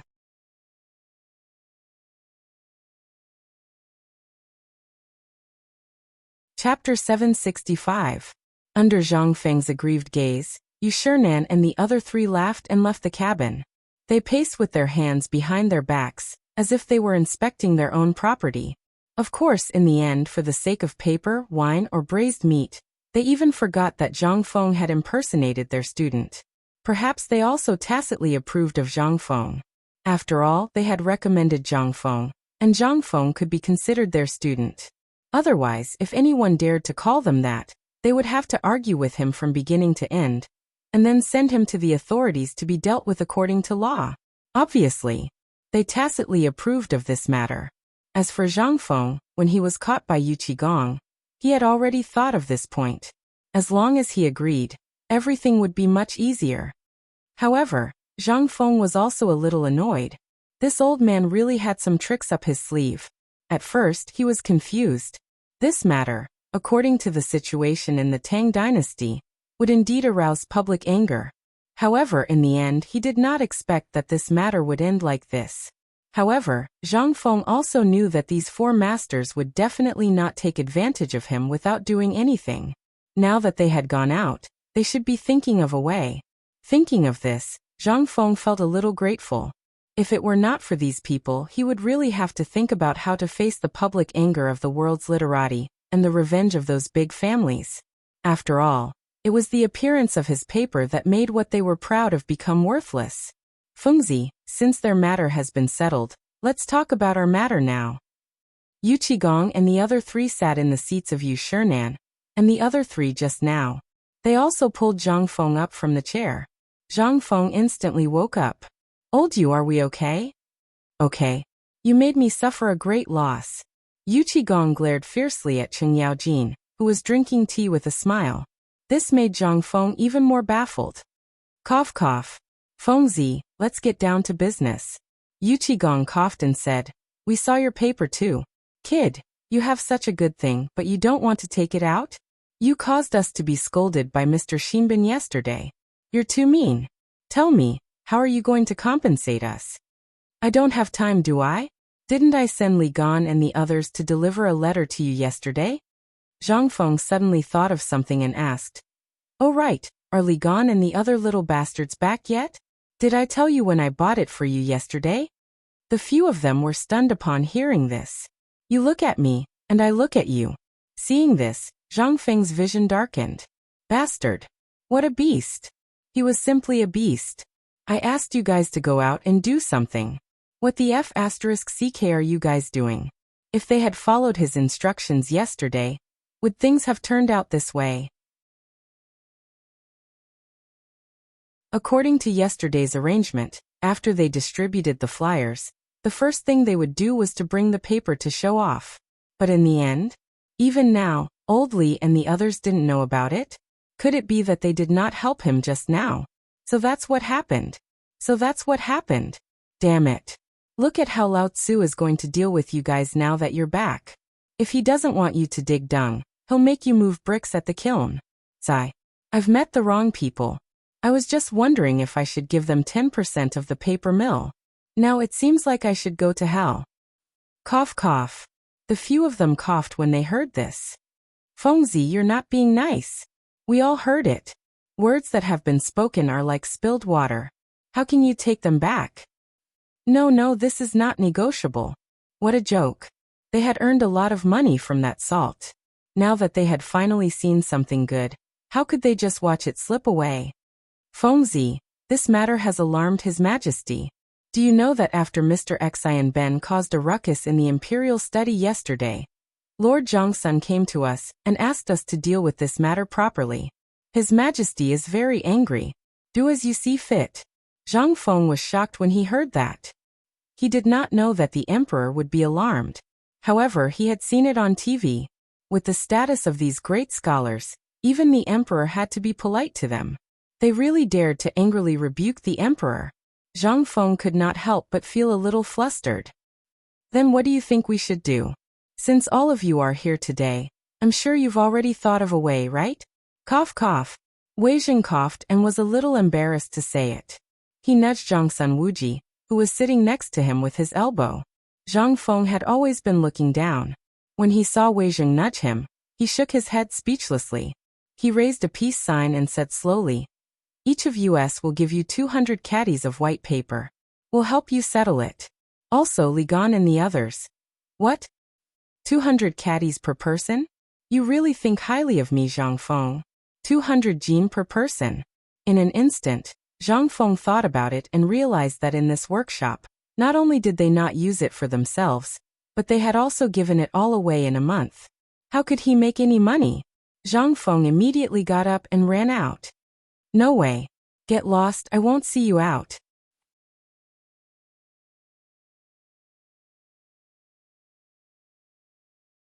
Chapter 766. Zhang Feng was completely enraged. So he had been set up by Yu Shinan and the others. Zhang Feng could still hold it in. After all, he could still afford to hire a big shot to watch over the place and teach for free. But how could Zhang Feng do something like looting a burning house? 200 caddies per person. Although the latter part was not mentioned, he knew. It would definitely be 200 caddies a month. Plus, it would be from their own share. That is to say, although Zhang Feng monopolized 50% of the profits, everything, including the expenses on the mountain and the monthly allowance for Yu Shinan and the others, he would not be left with a single cent. What the hell was this? Seeing this, the others. They were also anxious. Yu Qigong flashed and hurriedly picked up Zhang Feng, who had just walked out of the room. "Fengzi, let's talk things over. We're brothers, aren't we? Listen to me about the 200 caddies of paper." Zhang Feng was pressed down on the chair. Zhang Feng rolled his eyes and said, "I'm not listening. Do you think I'm running a bank? I have thousands of people on this mountain, and they all need to be fed. If you do this, won't I become free labor? I won't do it." "You can't say that. Look, aren't we also trying to shut the mouths of those people in the imperial court? And look at what happened yesterday. It has already made many people in the imperial court, and those scholars in Chang'an, unhappy. They all need to be bribed. 50 caddies." Zhang Feng stretched out his hand. Just 50 caddies, no more. How could he not know what these people were thinking? 50 caddies. This was all for the sake of his brothers. If it were anyone else, Zhang Feng would have chopped them up with a big knife. Wasn't this obviously a scam? 200 caddies. This was like slaughtering a pig. "Fengzi, look at the relationship between us. You have the nerve to take out 50 caddies? Are you?" Yu Qigong was about to bargain. He was interrupted by Zhang Feng. "You don't write or draw every day, so what do you need paper for? Don't think I don't know that you want to sell it." Zhang Feng was anxious. Yu Qigong wasn't angry. Instead, while Zhang Feng wasn't paying attention, he patted Zhang Feng's shoulder. Zhang Feng almost fainted from the slap. "Fengzi, look. These old fogies have that thing in your paper mill, but this old man doesn't have it. Also, you cheated me of so much money last time. Now I don't even dare to go home. Today, I don't have any other choice. If you don't give me some benefits, I won't be able to explain it to my family." Zhang Feng was anxious. Why was he being blamed for this? What happened last time was your fault, all right. It was your fault for kicking you out. You didn't have the ability to keep an eye on your wife. How could you blame me? Don't you have any shame? However, Zhang Feng thought about it and said, "Fine, since that's the case, old you, on account of Laoli, I'll give you 50 kilograms of paper. I want to have it every month. You have to give me some money for alcohol, right? My wife is fierce. Last time you..." "Fine, fine, fine. 50 kilograms. 50 kilograms a month. That should be fine, right?" Zhang Feng was annoyed. More importantly, he was being strangled. No one dared to be careless. Who would be able to withstand a slap if they were caught off guard? Seeing Zhang Feng compromise, Yuqigong happily let go of Zhang Feng. Upon seeing this, Qin Qiong wanted it, but he couldn't bring himself to do it. In the end, it was Yuqigong who said, Ayaya, look at what kind of brother I am. I've already said that brothers have to go through thick and thin together. I'm good, but old way. If brother Zhang Feng looks down on you, how about I give you a little every month? Qin Qiong, Zhang Feng, Wei Zheng and the others. Shameless. Too shameless. Too inhumane. Seeing that Zhang Feng didn't say anything, Yuqigong continued to hold Zhang Feng's hand and rubbed it in his palm. The calluses on his hand almost pulled the skin off the back of Zhang Feng's hand. Zhang Feng's entire body was trembling. Zai. Look at brother Zhang Feng's soft skin and tender flesh. He's no rougher than anyone else. As he spoke, Yuqigong slapped his head and said, Oh right, I remember now. I have a distant cousin who hasn't gotten married yet. I heard that you haven't gotten married recently, right? Zhang Feng's expression changed when he heard that. He looked at Yuqigong's round, plate-like face in horror, then looked at the fleas scurrying about on his curly beard. His mentality completely exploded. He asked in a trembling voice, I'm already engaged. I love my fiancé very much. Don't you dare have any designs on me. You haven't gotten married yet, have you? Besides, who doesn't know that you've gotten the courtesan of Yanlai restaurant? Why are you still pretending? I'll let my distant cousin come to Chang, and tomorrow. Stop. Stop, stop, stop. Look at my memory. How could I forget about old Qin?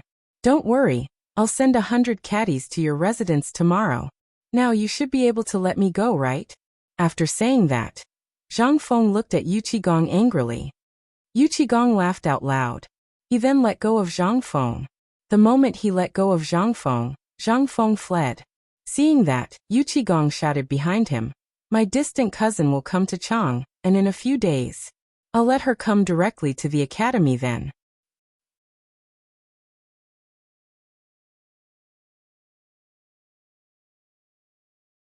Chapter 767. Zhang Feng panicked. He hurriedly ran away. Did they really think that this place was a charity? When Zhang Feng left, Zhang Sun and the others were stunned. They looked at each other. So did we ask for too much? Yuqigong asked with some embarrassment. Wei Zheng sighed speechlessly. You. Hurry up and chase after him. What are you waiting for? They finally reacted and hurriedly chased after him. Today they wanted to get some benefits from Zhang Feng. This guy was usually so stingy. Now that he was being generous, how could they not want to get more? But now, it seemed that they couldn't even complete the task given by the emperor, let alone them. After Zhang Feng left the small wooden house, he ran madly towards a place with a lot of people. Where were the most people now? The kitchen near the wooden house had the most people, and they were all from Tong Huifang. Zhang Feng's frantic running made the women and children of Tong Huifang pale with fright. Fengzi, what are you doing? Hurry, help me block them. Everyone was stunned. They stared blankly as Zhang Feng ran through the kitchen and out the back door of the firewood room. He ran all the way to the valley on the right. They couldn't help but feel confused. What was going on? But when they turned around and saw Yuqigong and the others chasing after him, they instantly understood. This group of living Yama must have bullied Fengzi again. Motherf ***, how much did they bully Fengzi? The people of Tong Huifang couldn't help but feel angry. Old and young men, grab your weapons and block them for me. Go find the old village chief. Today, we will send these people to the authorities. Roar. In an instant, the people of Tong Huifang in the kitchen were envious. Everyone could tell that something was wrong from the way this group of people had acted the moment they came up the mountain. In the end, Fengzi had slipped away and was dragged back by the big black man. These people thought that Fengzi was easy to bully, but did they really think that everyone in Tonghui Lane was easy to bully? In an instant, everyone in Tonghui Lane, starting from the kitchen, saw this scene, and then looked at Zhang Feng who was running madly, and Yuqigong and the others who were hot on his heels. Their eyes turned red. They also raised their weapons and blocked the path of Yuqigong and the others. As for the veterans of the reclining workshop, they were very comfortable at the moment, who treated them as humans in the reclining lane. Not to mention having a full meal. As long as he didn't go hungry, he would be thankful. Ordinary people would not dare to take in old, weak and disabled soldiers like them. As a result, Enlufeng was jokingly called a place to wait for death by the people of Chang'an. However, Zhang Feng was very generous. Not only did he give them a profitable business, but he also gave them a lot of money. During this food shortage, everyone was about to starve to death. But, in the end, it was Feng Zi who did not reject anyone and recruited them. At this time, not only did they not have to do manual labor, but they also spent the whole day weaving frames, doing carpentry, and other miscellaneous tasks. Not only did they have food and shelter, but they also earned money. Every day after work, they could even go to the market at the foot of the mountain to drink a pot of wine. This was better than the life of a deity. However, as veterans, although they could not observe the situation, as long as they were not stupid, they knew that the situation on the mountain today was looking for trouble with Feng Zi. How could they sit still? They all picked up their weapons and rushed up. Gan Ziyuan was sitting in a red brick house at the construction site, happily brewing a pot of tea, and discussing with a few of his foremen about the division of labor to paint the walls. However, there was a commotion outside the door, and they could not help but interrupt them. The few of them were shocked and thought that something big had happened. They hurriedly went out to take a look, and were instantly dumbfounded. They saw that the thousands of people on the construction site, whether it was their subordinates, the laborers, or the students at this time, as if half of them had gone crazy. They were yelling and holding the tools used for work, and rushed to the mountain gate. What's going on? Gan Ziyuan was dumbfounded. He hurriedly grabbed a red-eyed skinny monkey and asked. The skinny monkey struggled for a while, and turned his head to throw the brick in his hand at the face of the person behind him. However, after seeing Gan Ziyuan's face, he was shocked and stopped the brick that was about to fall on Gan Ziyuan's head. He asked, Boss Gan, why are you here? Lao Tzu asked you, are you crazy or hysterical? What are you doing? You don't know? The skinny monkey asked with his eyes wide open. Gan Ziyuan was impatient. I just learned that the group of people who cheated our dean is here again. And this time it's even worse. They directly want to take away all the things of our dean. And now the dean has run away. What? Gan Ziyuan's head twitched. He asked, tell me in detail, what's going on? It's this. After the skinny monkey explained the matter in detail and hurriedly, Gan Ziyuan's face could not help but change greatly. Others might not know the identity of these people. But he knew.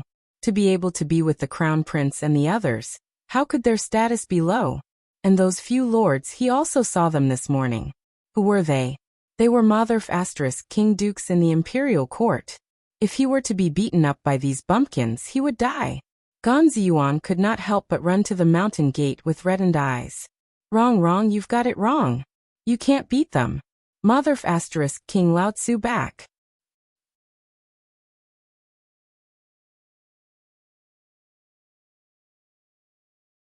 Chapter 768. Gan Ziyu went crazy. These people. Why did you come up the mountain for no reason? The Duke's public house can't let you go, so you had to come up the mountain. What kind of joke are you playing with us? Are you trying to kill us? If he had known, Lao Tzu wouldn't have come to Shao Mountain in the first place. F***ck.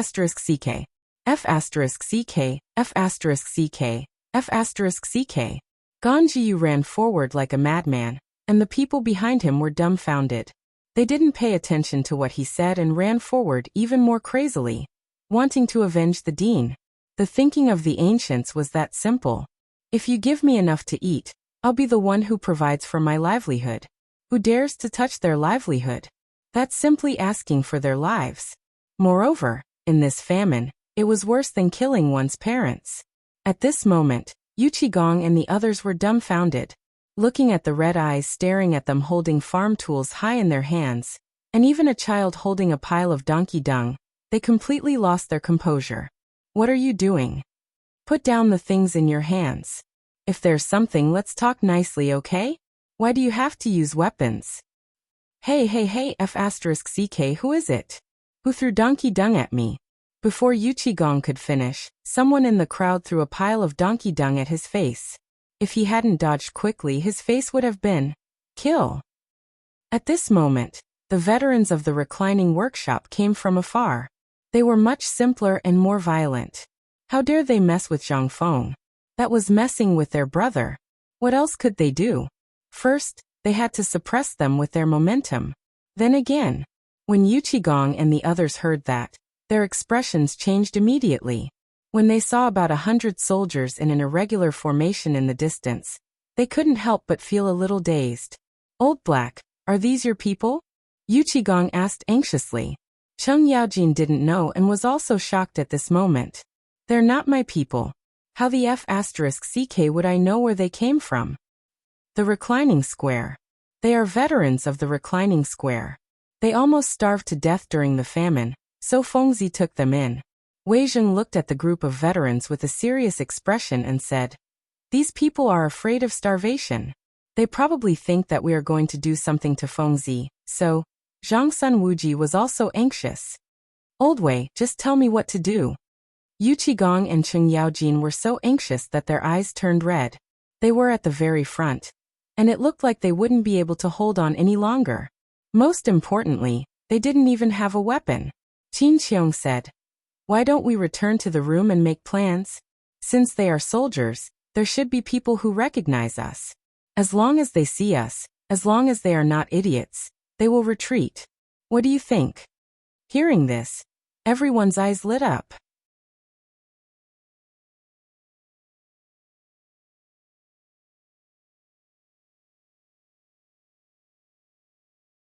Chapter 769. Reporting. In the pavilion in the middle of the lake in the Imperial Garden, Li Shimin and Empress Zhongsun were talking about something. The sudden report made the two of them stop talking. Li Shimin waved his hand, and the Jinwu guards surrounding the pavilion let a person in civilian clothes enter the pavilion. As soon as the person entered, he reported, "Your Majesty, something happened on the mountain. After Yu Shinan and the others reached an agreement with Zhang Feng, for some reason, Zhang Feng quarreled with Prime Minister Wei and the others. After that, Zhang Feng ran away. After that, the people of Tonghui Square and the old soldiers of the Endless Square all rioted, causing the mountain to be in a mess." Li Shimin was shocked and hurriedly asked, "What happened in the end? Why did the rioting happen?" "I don't know the details. I only know that it seems to be because of the farce caused by Zhang Feng and Prince Zhang, causing everyone to think that it was because the emperor and the other dukes were trying to trick Zhang Feng. And this time, it's still the same." Li Shimin frowned and asked, "What about the crown prince and the others? I heard that they went down the mountain yesterday. Where are they now? Did he say anything?" Li Shimin had already spread his spies all over the mountain. On one hand, he wanted to protect Zhang Feng from those who had bad intentions. On the other hand, because of the farce caused by Zhang Feng last time, Li Shimin was not prepared at all. Therefore, Li Shimin arranged many spies on the mountain to know what happened at the first moment. As for what Zhang Feng wanted to do, Li Shimin did not care. At worst, he would just destroy the academy. This little place, this little bit of money, Li Shimin could still afford it. However, would Zhang Feng mess around? Obviously not. From all the things that Zhang Feng had done before, Zhang Feng was not a person who liked to mess around. When the spy heard this, he hesitated for a long time. Just as Li Shimin was getting impatient, he said, "When I just went down the mountain, I saw the crown prince and the others returning." When Li Shimin heard that, a hint of anger flashed across his eyes. "The crown prince and the others did not return to the mountain last night?" "No, This is getting more and more outrageous. Go and tell the crown prince that I know about this matter. Let him do as he sees fit." Yes. The spy was shocked when he heard this. Li Shimin glanced at the displeased Zhongsun Wugo and said, "Leave this matter to the crown prince. If he doesn't handle it well, let him go to the Ministry of Justice to receive his punishment." Yes. After saying that, the spy hurriedly left as if he had just been granted amnesty. After the spy left, Zhongsun Wugo said with some displeasure, "Second brother, Chengqian is still young after all, and he is the crown prince. If you do this,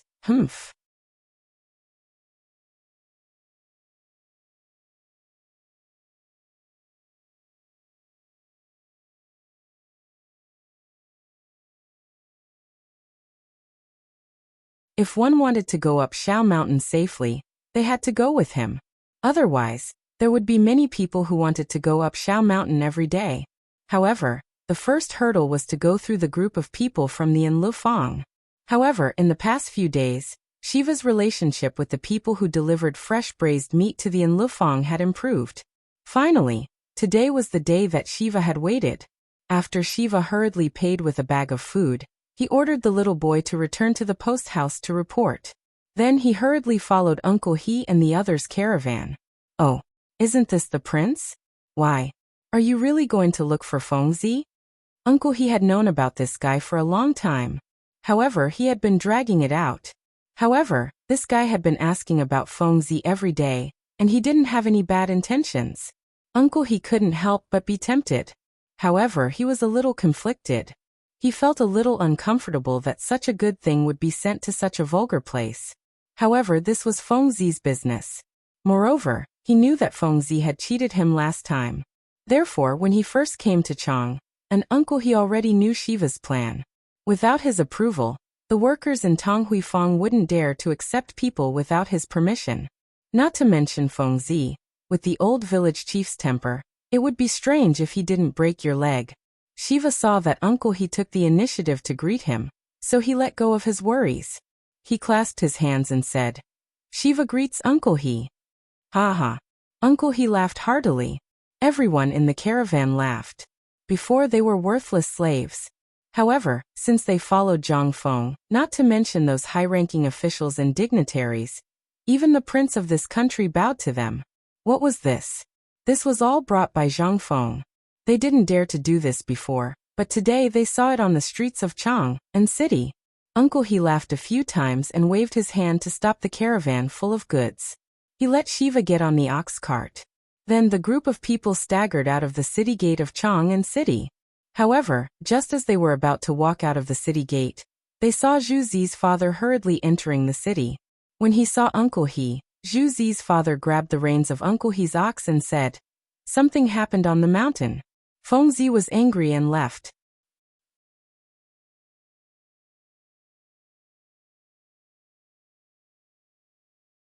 Chapter 771. On the mountain. The situation at the moment was rather delicate. It was tense. Although Yu Qigong, Cheng Yaojin, and Qin Shubao were blocking the crowd, they could only keep the angry crowd outside the wooden hut. The old village chief seemed to have made up his mind.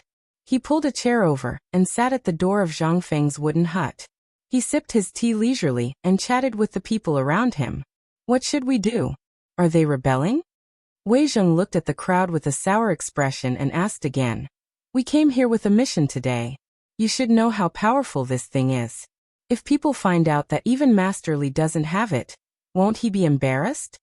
Everyone's expression turned even more sour when they heard that. Zhang Sun Wuji glared at Yu Qigong and said, "It's all your fault.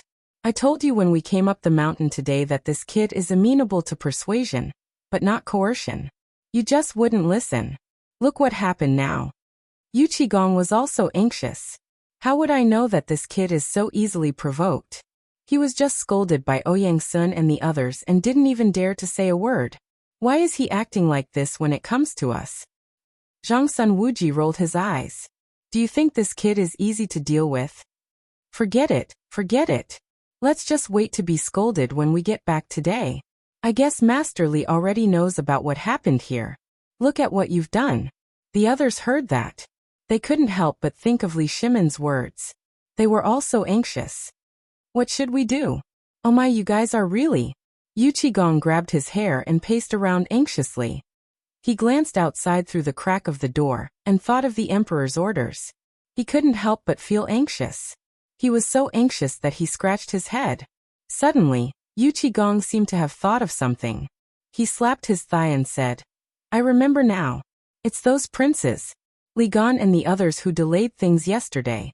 Otherwise we wouldn't be in this state. I'll go and capture that bastard Chintiniu. Damn it, they should have heard about what happened on Shao Mountain, right? Why aren't they coming back?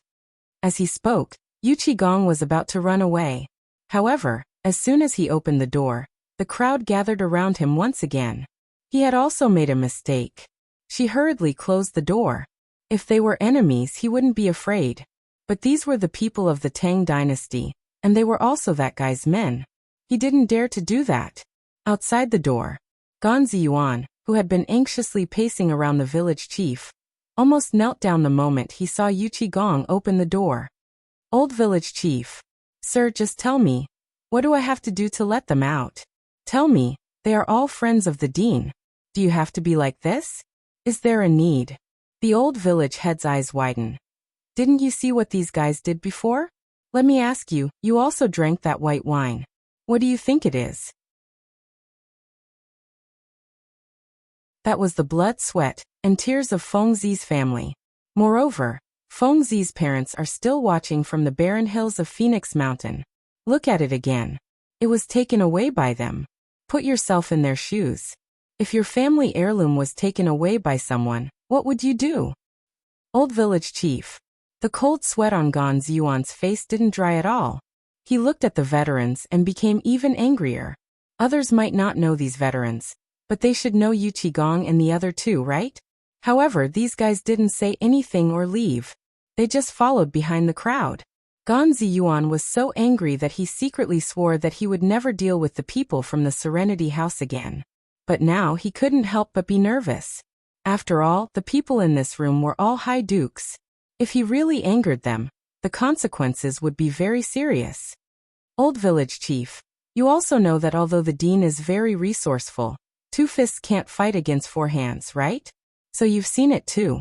Take the braised meat shop for example. If it weren't for the help of those young masters, do you think we could have turned the pig that no one cared about into something that everyone liked? Although they did play a role in this matter, how can it be compared to white wine? After all, this pork has fallen behind. How can it be compared to white wine? The old village chief stomped his walking stick a few times and pointed at the kitchen bitterly. Moreover, if it weren't for Feng Zi, you would have King gone hungry by now. If it weren't for him, fine salt, you'd still be eating vinegar cloth now. Hearing this, Gan Ziyuan couldn't continue. Although these were all handled by the dean, without them, even if the dean had 1,000 hands, he wouldn't be able to handle it. Seeing that he couldn't get through to the old village chief, Gan Ziyuan gave a fist salute and said, "Dear neighbors, I don't know what happened, but now it's definitely blown up. Once Lao Li and the others get angry, it means that all the ways the dean fought for to make money for the academy will be completely gone. At that time, you'll feel that today's matter is harming the dean. It's said that even blood-related brothers often fight, let alone them. So, I still want to say something fair. These brothers are just playing around. There's no need, really no need. Unless you want to harm the dean. You can all." However, at this moment, waves of quarreling broke out at the entrance of the mountain. "They're here. Old village chief, they're here. The culprit is here." Hearing this, the old village chief hurriedly stood up and frowned. He stared into the distance and asked, "Who's here?" "It's those bastards, Chen Tiniu and the others." Hearing this, the old village chief was instantly enraged. "It's all because of you bastards. If it weren't for you, would Fengzi be like this today? Men, tie him up and send him to the authorities."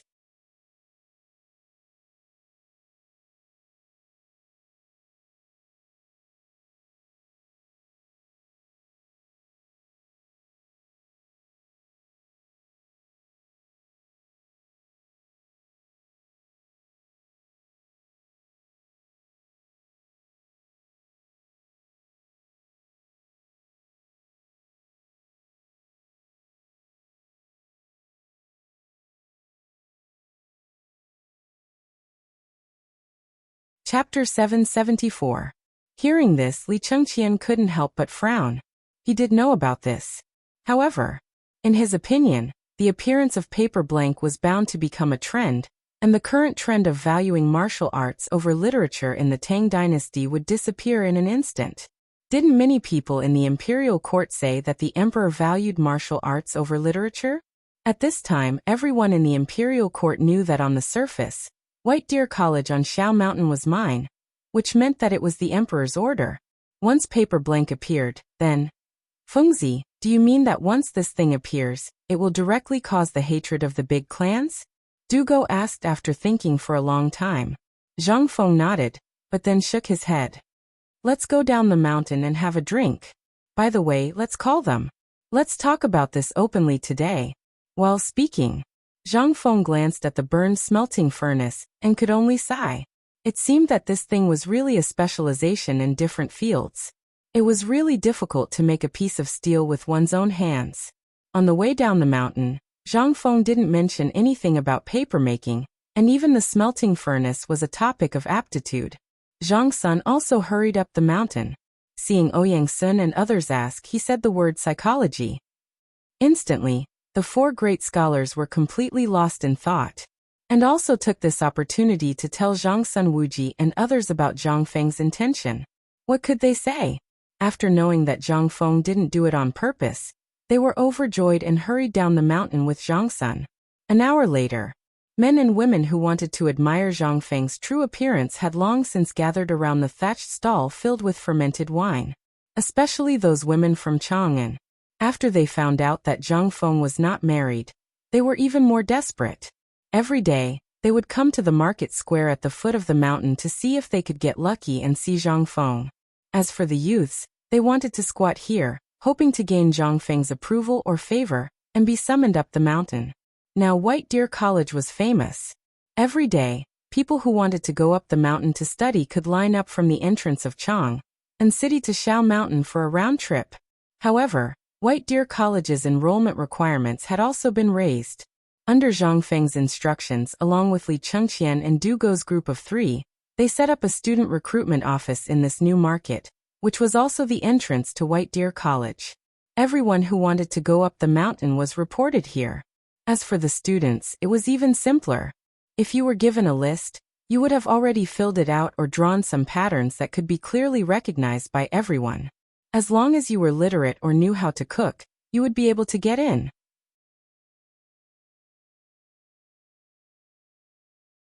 However, there were still some exceptions. For example, it was difficult for those who came from a slightly better family, those who were just idling around and waiting for death. After all, those who could stay in this student recruitment office were basically people who were well versed in Chang'an City or were involved in the affairs of the various prefectures. You want to bluff your way through? Save it then. At this moment, the only chance was to wait for Dean Zhang Feng to come down the mountain and show off your skills in front of him. This was what the staff at the student recruitment office said. At this moment, the reason why everyone was gathered around the fermented glutinous rice paste stall was because Zhang Feng had actually come. Amidst the exclamations of the women, Zhang Feng led a group of rich second generations from Chang'an City and sat in front of the glutinous rice stall. Zhang Feng even waved at the crowd in an extremely showy manner. In an instant, all the women were infatuated. Wow! Lord Zhang, you're so handsome. I heard that Lord Zhang is still a virgin.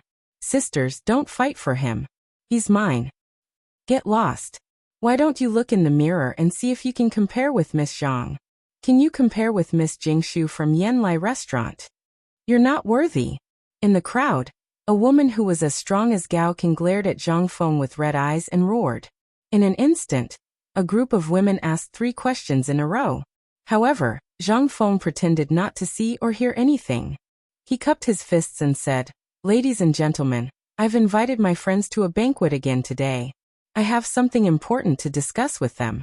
Later, if you have any problems, you can look for this young master. He will be fully responsible for it."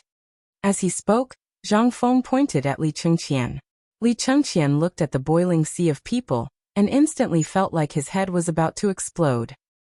"Master, we're all from Chang'an City. We've long heard of Lord Zhang's benevolence and righteousness. Although we've indeed wasted our time in the past, with your enlightenment, we'd like to enter White Deer College. We hope that Master..." "That's right, Master. We've heard that in books, education is open to all. We hope that Master can understand the hardships we're going through to learn." Lord Zhu, "Master." Zhang Feng was speechless. "If you had any real ability, would you have been blocked? Ladies and gentlemen, I'm sure you haven't met the requirements of the college. However, it doesn't matter. The college will still recruit students next year. If you're really interested in learning, why don't you learn a skill at home? When you enter the college, you might be able to get a good score. If you're outstanding, you might even be able to learn from me. What do you think? Really? Is that true? Master is too careless.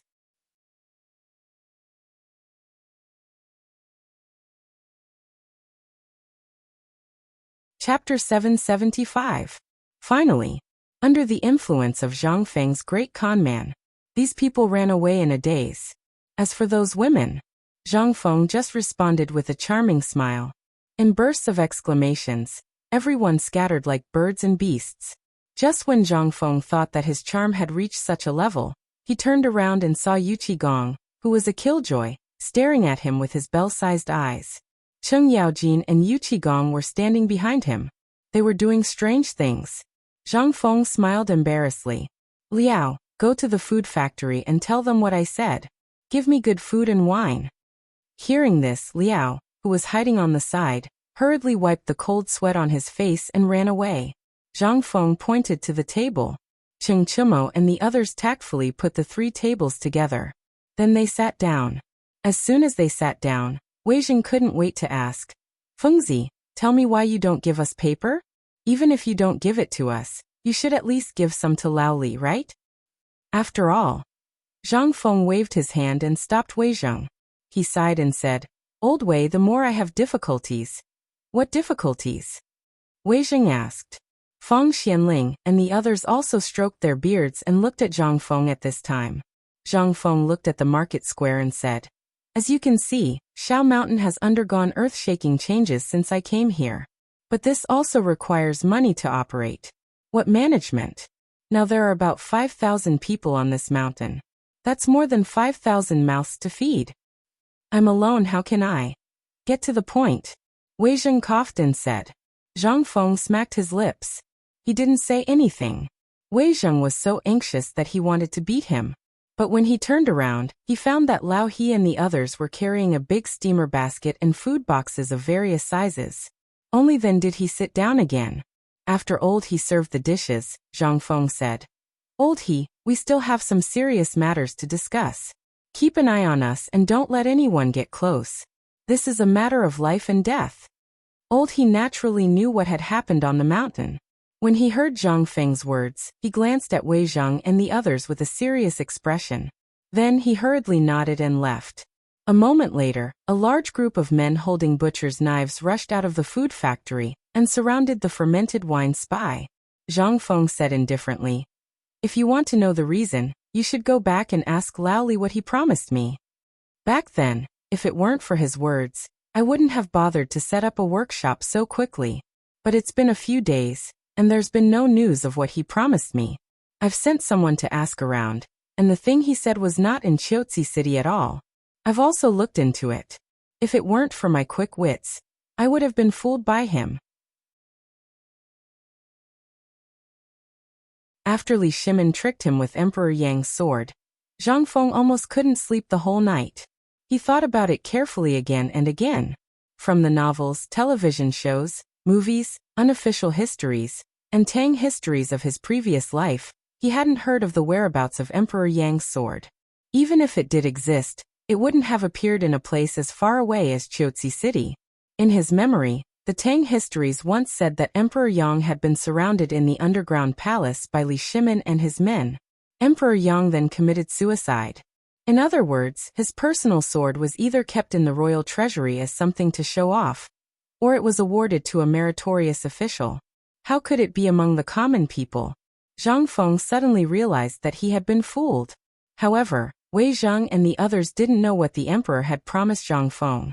On second thought, Wei Jing, Feng Xianling, and the others discussed and said, Fengzi, this isn't the time to throw a tantrum. You should know that although paper is good, it's not something you can bear alone. Once you use paper, it's equivalent to making the books that those aristocratic families are so proud of become worthless in an instant. Do you think you would do the same if someone made something that you treasured become worthless in an instant? The more Wei Jing spoke, the more serious his expression became. It was as if this matter was so serious that someone would come to kill Zhang Feng at any time. Zhang Feng, on the other hand, was indifferent. Seeing this, Wei Jing glanced at Zhang Sun Wuji. Zhang Sunwuji sighed and said, Fengzi, let's not talk about other things. Just now on the mountain, you said in front of the 4 great scholars that 1 copper coin per kilogram of paper. Is that true? It's true, but that's a matter for the future. Zhang Sunwuji heard this and looked at Wei Zheng and the others. Yu Qigong knocked on the table and said, Boy, you're courting death. You know the value of Xian paper. I know, but I didn't say that paper is so cheap now. This is a kind of strategy. Do you understand strategy? Zhang Feng knocked on the table. Li Chengqian immediately pricked up his ears and said, I'd like to hear more. The so-called strategy of planning before acting is not only used in military books. This thing can be used in many ways. For example, how can I, Zhang Feng, not know that if I sell it too cheaply, there will be middlemen who will profit from the difference? Wei Zheng heard this and nodded. Since you've thought of it, then why did you? I said this is a kind of strategy. What is it? This is where my charm lies. You've known me for so long. Have you ever seen me, Zhang Feng, do that kind of business without any cost? No.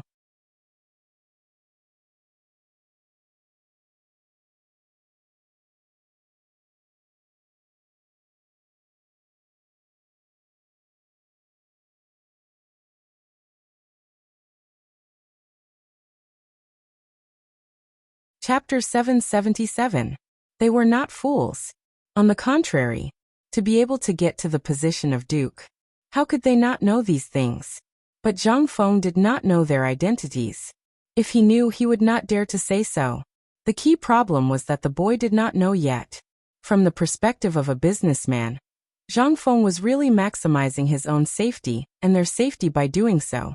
He did not want them to become the target of the aristocratic family's anger. But it was different this time. This time, they only needed to think for a moment to realize that paper's interests were not something that a few Confucian scholars could handle. But Zhang Feng was just minimizing the risk. As for whether Zhang Feng had a backup plan, they did not know yet. But after talking for so long, this boy did not seem to give them anything. Zhang Sunwuji narrowed his eyes, the chopsticks in his hand knocked on the plate, and said, Fengzi, you have talked for so long. Even if you give us a little of this paper, it will be easy for us, right? Such a good thing. Do you think we should give it to you or not? We want to take some back now. While speaking, Zhang Sunwuji sighed and said with a bitter smile, To be honest, last night, my wife was angry because of paper blank. That was why we quarreled for the whole night. She asked me to take some back.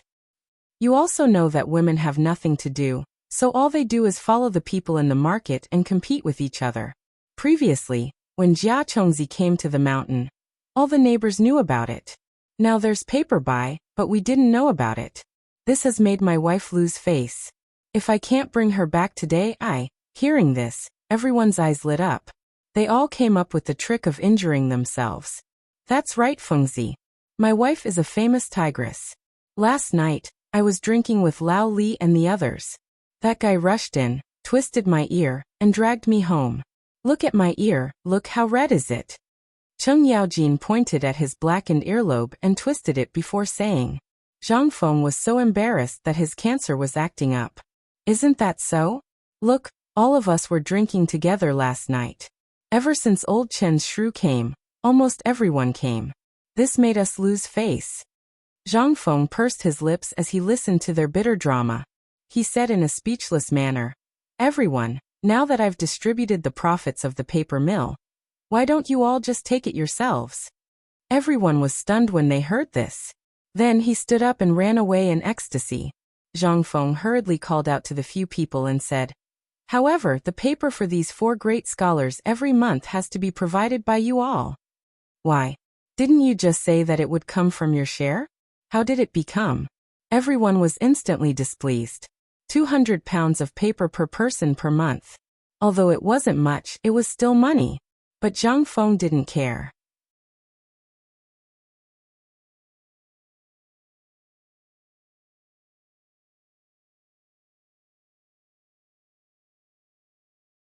Chapter 778. Without waiting for Zhang Feng to finish speaking. By then, Yu Qigong had already disappeared without a trace. He didn't know if he had heard him.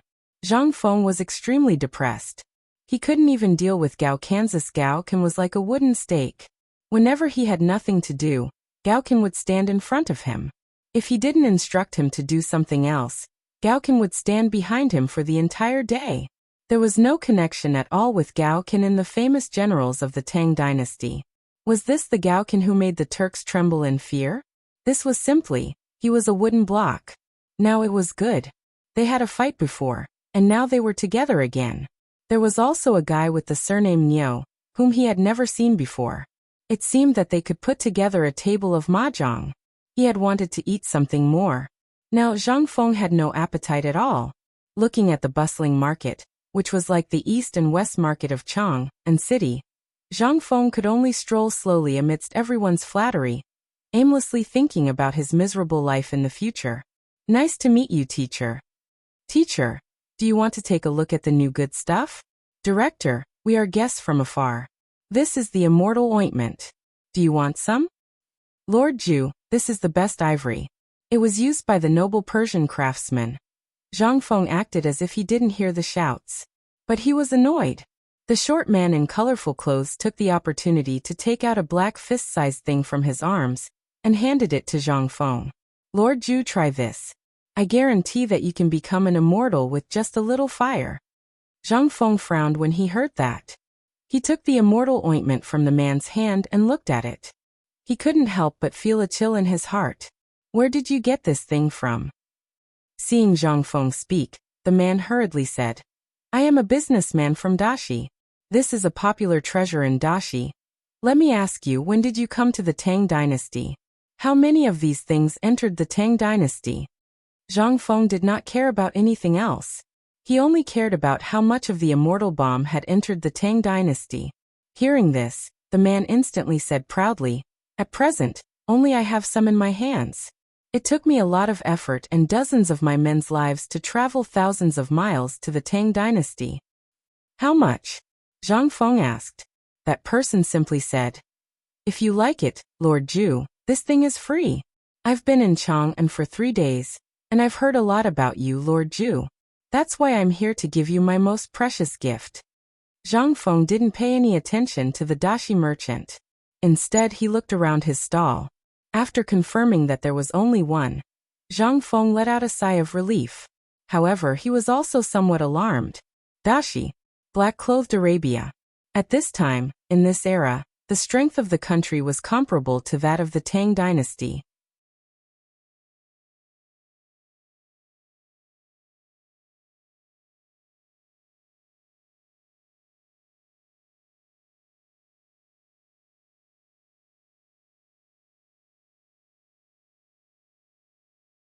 Many, they are all over the mountain. The bearded man answered truthfully. After all, he had met a rich man. How could he dare to neglect him? Moreover, he was a noble viscount of the Tang dynasty and the dean of the academy. He did not dare to neglect him. I need this kind of grass. As you can see, my academy is being built. I need this kind of grass that is strong in absorbing water and moisture-proof. Go back now. I don't want any herbs. You said that you have a lot of them. I want a lot of them now. You should be able to make a lot of money. How much do you think I can buy with this money? The beard was a little confused. These were things that even cows and horses would not eat on weekdays. What on earth did this lord of the Tang dynasty want to do? Did he want so much? But he did not have time to think too much about it. After all, everyone knew what happened on the mountain now. The Hu merchant did not even think about it and said, If it's the honorable dean, you can wait. Within 3 days, I will collect all the herbs from all the merchants in Chang'an. For the time being, there may be more than 100 caddies. You can use it first. After a month, the money is enough to buy all the herbs in our tribe. How much? At least 1 million caddies. Well, if there is really so much, you can send them all. I want them all. When the time comes, I will give you another 100 taels. How about that? When the Hu merchant heard this, he was so excited that his teeth were chattering. He hurriedly bowed his head and kowtowed. The dean is really benevolent and righteous. You are the savior of my tribe.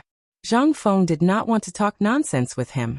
The point was that now, When the merchants saw that Zhang Feng had taken the most common herb, and had taken a fancy to this inconspicuous herb, they all surrounded him crazily. At this time, Zhang Feng regretted not bringing Gaokin with him. That guy was big and burly. If he did not speak, he only needed to stand there, and he would be a natural bodyguard. But it was too late to say anything now. Zhang Feng could only admit defeat. Holding a large pile of tobacco, he said with a solemn expression, "Everyone, I still have something important to do today. If you come across any treasures tomorrow, you can come here. I will come back tomorrow. How about that?" Without waiting for anyone to react, Zhang Feng scampered off. As he ran, the smell of tobacco filled the tip of his nose. Zhang Feng laughed so hard that his teeth could not be contained. Good stuff. This was really good stuff. He had a premonition that once this thing came out, it would be. Who would be the first big smoker? Not to mention anything else. At the very least, he had not smelled such a tempting smell for almost a year. He really wanted this thing too much. Big cigarettes. This was a good thing to comfort the loneliness in the middle of the night. It was a rare treasure. It was a treasure that belonged to men.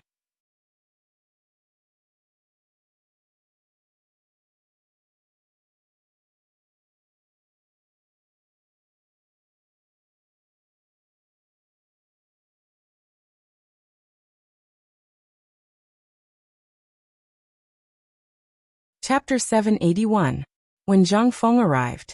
Basically, only the people from Tonghui Lane and Zhang Feng's die-hard fans were left blocking Sun Simiao's door. It was as though if Shernan and the rest dared to come out, they would rush up and beat them up without hesitation. It was unknown if the people from Guangzhou were always like this, or if they were just too straightforward. Once they set their mind on something, even 10 bulls would not be able to pull them back. For example, now, Cheng Chimo used both soft and hard tactics, but no one shook him off. "What are you all doing? Are you all very free?" At this moment, Zhang Feng arrived panting. When Zheng Tufu and the rest saw Zhang Feng, it was as though they had found a pillar of support. "Fengzi, you're finally here. Come and be the judge." These 4 old men have been pointing and pointing at this place the moment they arrived. They even said that we're slacking off and insisted on having your villa. "Tell me, where are you living now? You're the director, and this villa was built for you by everyone. How can you let others covet it?" Old Jing is right. You're the face of Tonghui Lane and the dean of the academy. How can the dean's house be taken by others? All right. Stop it. Zhang Feng also understood what was going on. He did not say much. These people were doing it for his own good, and could not bear to see him suffer. He clasped his fists and said, "Fengzi thanks everyone here. This is just a place to stay. Have you all heard of the story of Zhuge Wulong?" "Who is Mr. Zhuge?" "He's one of the best people in the 3 kingdoms." When they heard Zhang Feng mention the 3 kingdoms, everyone could not help but widen their eyes and look at Zhang Feng. Even those who had been paying attention to this place, including the women and children of the craftsmen, gathered around. Even Sun Simiao and the rest in the room stopped talking and listened carefully. Clearly, Shernan and the rest's anger had mostly dissipated. Everyone should have heard of the 3 kingdoms. You should know the story of Mr. Wulong, right? Especially 3 visits to the thatched cottage. Who is this Mr. Zhuge? I don't think I need to say more, right? Everyone nodded vigorously. There were even people who urged Zhang Feng to say something. Zhang Feng felt that he was being treated as a storyteller, but there was nothing he could do. He didn't know what the people inside were doing. Perhaps this was a test given to him by the people inside. Zhang Feng continued, "Speaking of which, Mr. Wulong is so famous. Do you think he doesn't have money? Impossible. A man's shadow is the bark of a tree. Otherwise, who would know which broken thatch he lived in? Am I right? Therefore, those who live in thatched cottages are not necessarily poor. They could also be those great scholars or those great experts. Let's not talk too much. Let's talk about Mr. Yushan. Perhaps you don't know him, but this is the academy. After work at night, you can ask any student. Ask around. Mr. Yushan is now living in a thatched cottage on Yushan Mountain in Yushan County. Let's not talk about others. Let's talk about this divine doctor." As Zhang Feng spoke, he pointed behind him and said again, "Isn't Dr. Sun awesome?" "Of course. He can bring the dead back to life," someone answered excitedly. Zhang Feng clapped and said, "That's right. Think about it. Dr. Sun can enter and leave the palace freely. How can he lack money? How can he be less rich than those people in Chang, and who only have a little money but are awesome?" "No. But you should have heard that before Dr. Sun came to Shao Mountain, he had been practicing medical skills in Wutai Mountain. He dealt with medicinal herbs and thatches all day long. He even went to Qinling Mountain all day long and never came out. Is he short of money?" Whenever he said that he needed some medicinal herbs, would those people who were waiting in line to curry favor with him not send them to his door? Everyone was fascinated by his words. Even the people inside the door were stroking their beards and chuckling. However, Zhang Feng continued, "Tell me, is Dr. Sun the kind of person who often pesters people for a small shelter? Look at now, especially you old Zheng. Look at what Dr. Sun is living in now. It's a bamboo house. Did he mention anything about a place to live?" At this time, Yu Shinan and the others in the room looked a little strange. "So you're flattering Dr. Sun in a roundabout way, and you're also insulting us?" However, Zhang Feng didn't know that. He continued, "Now Mr. Bosher and the others are just commenting on the construction of my Shao Mountain. Even if they want to live there, they have to wait until the house is built, right? Don't tell me that they want to live there just because they made a joke and said that they want to live there. Do they want to live in this half-built open space? What are you thinking?" Day by day, Zheng Tufu suddenly understood. His face turned red. Then they said. Zhang Feng sighed and said, "A house is just a place to shelter them from the wind and rain. However, these scholars who just came up the mountain don't have a place to shelter them from the wind and rain. They don't even have a thatched hut. What do you think they should do? If it were you, wouldn't you also find a place to build a thatched hut first?" When everyone heard this, they came to a sudden realization. So they were just looking for a place to stay tonight. They weren't snatching the house from the dean. Seeing this, Zhang Feng said with some anger, "Do you understand now?" "Yes. We thought too much. We thought that he wanted to snatch your house." Zhang Feng's face turned serious. "If you understand, then hurry up and find a place for Mr. Bosher and the others to stay."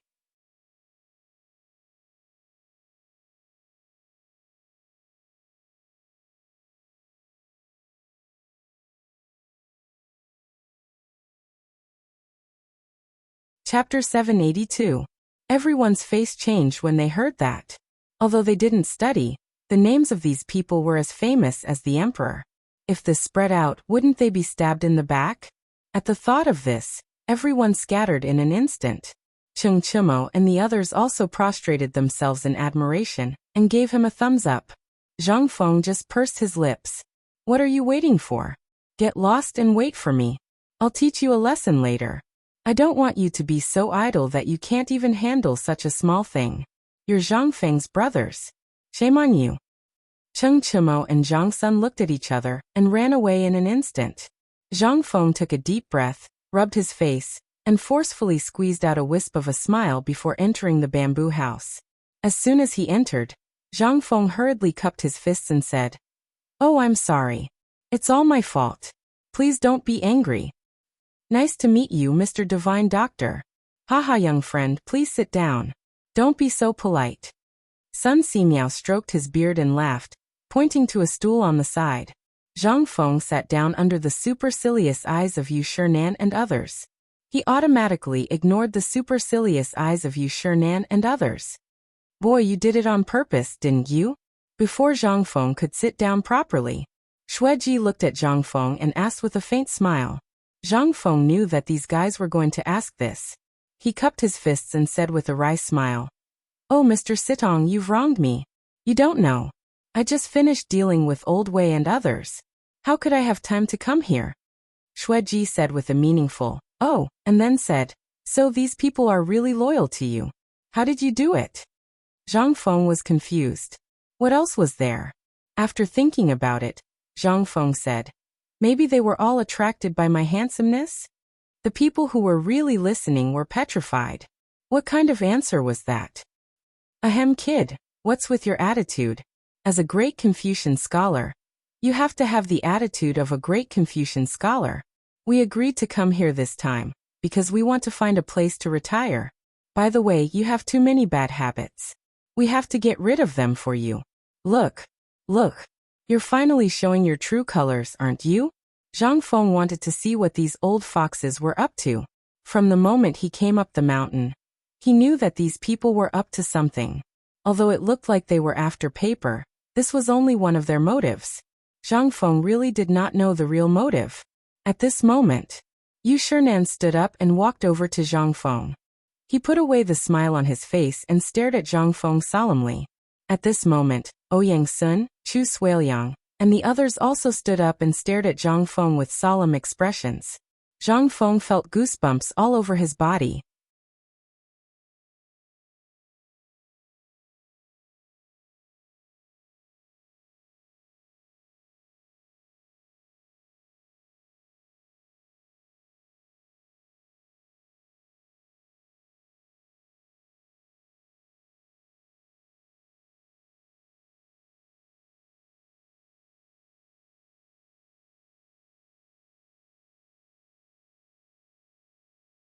Chapter 784.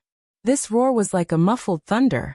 Coupled with Gao Can's rough and straightforward voice full of anger, Yu Shinan and the others who were closest to him were shocked. After being stunned for a moment, Sun Simiao's face changed greatly. He hurriedly took the medicine box and said, "Follow me to have a look." Immediately, the five of them angrily rushed out of the bamboo house. Not only here, but at the edge of the construction site less than 1,000 steps away. Gan Ziyuan was also stunned when he was instructing people to carry bamboo and other things to the waterfall. Then he turned around and saw Zhang Feng kneeling on the ground with his hand on his chest.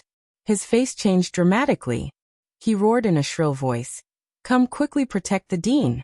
The dean has been secretly harmed and poisoned." If the first roar made everyone confused, then the second roar changed the meaning. Everyone was shocked when they heard it. They hurriedly picked up the things in their hands and rushed to Zhang Feng without caring about anything else.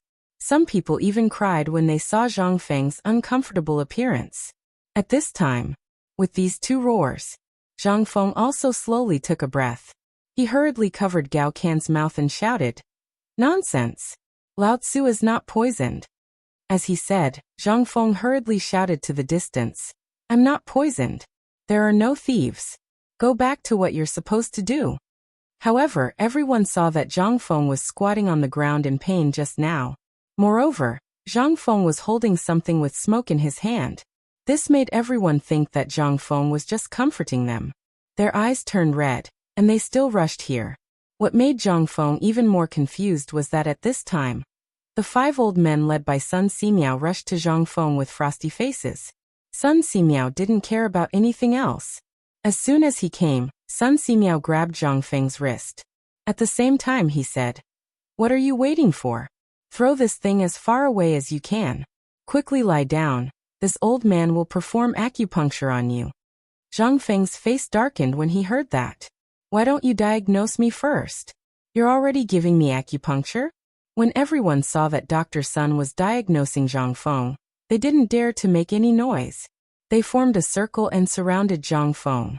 On the other side, when the Jinwu guards, who were in charge of protecting Zhang Feng as well as the safety of the people on the mountain, heard this loud shout, some of them instantly flashed the weapons on their waists and stared fixedly at everyone with their devouring eyes. They slowly surrounded Xiaochen. Then, even more golden guards blew special whistles that echoed throughout Xiao Mountain.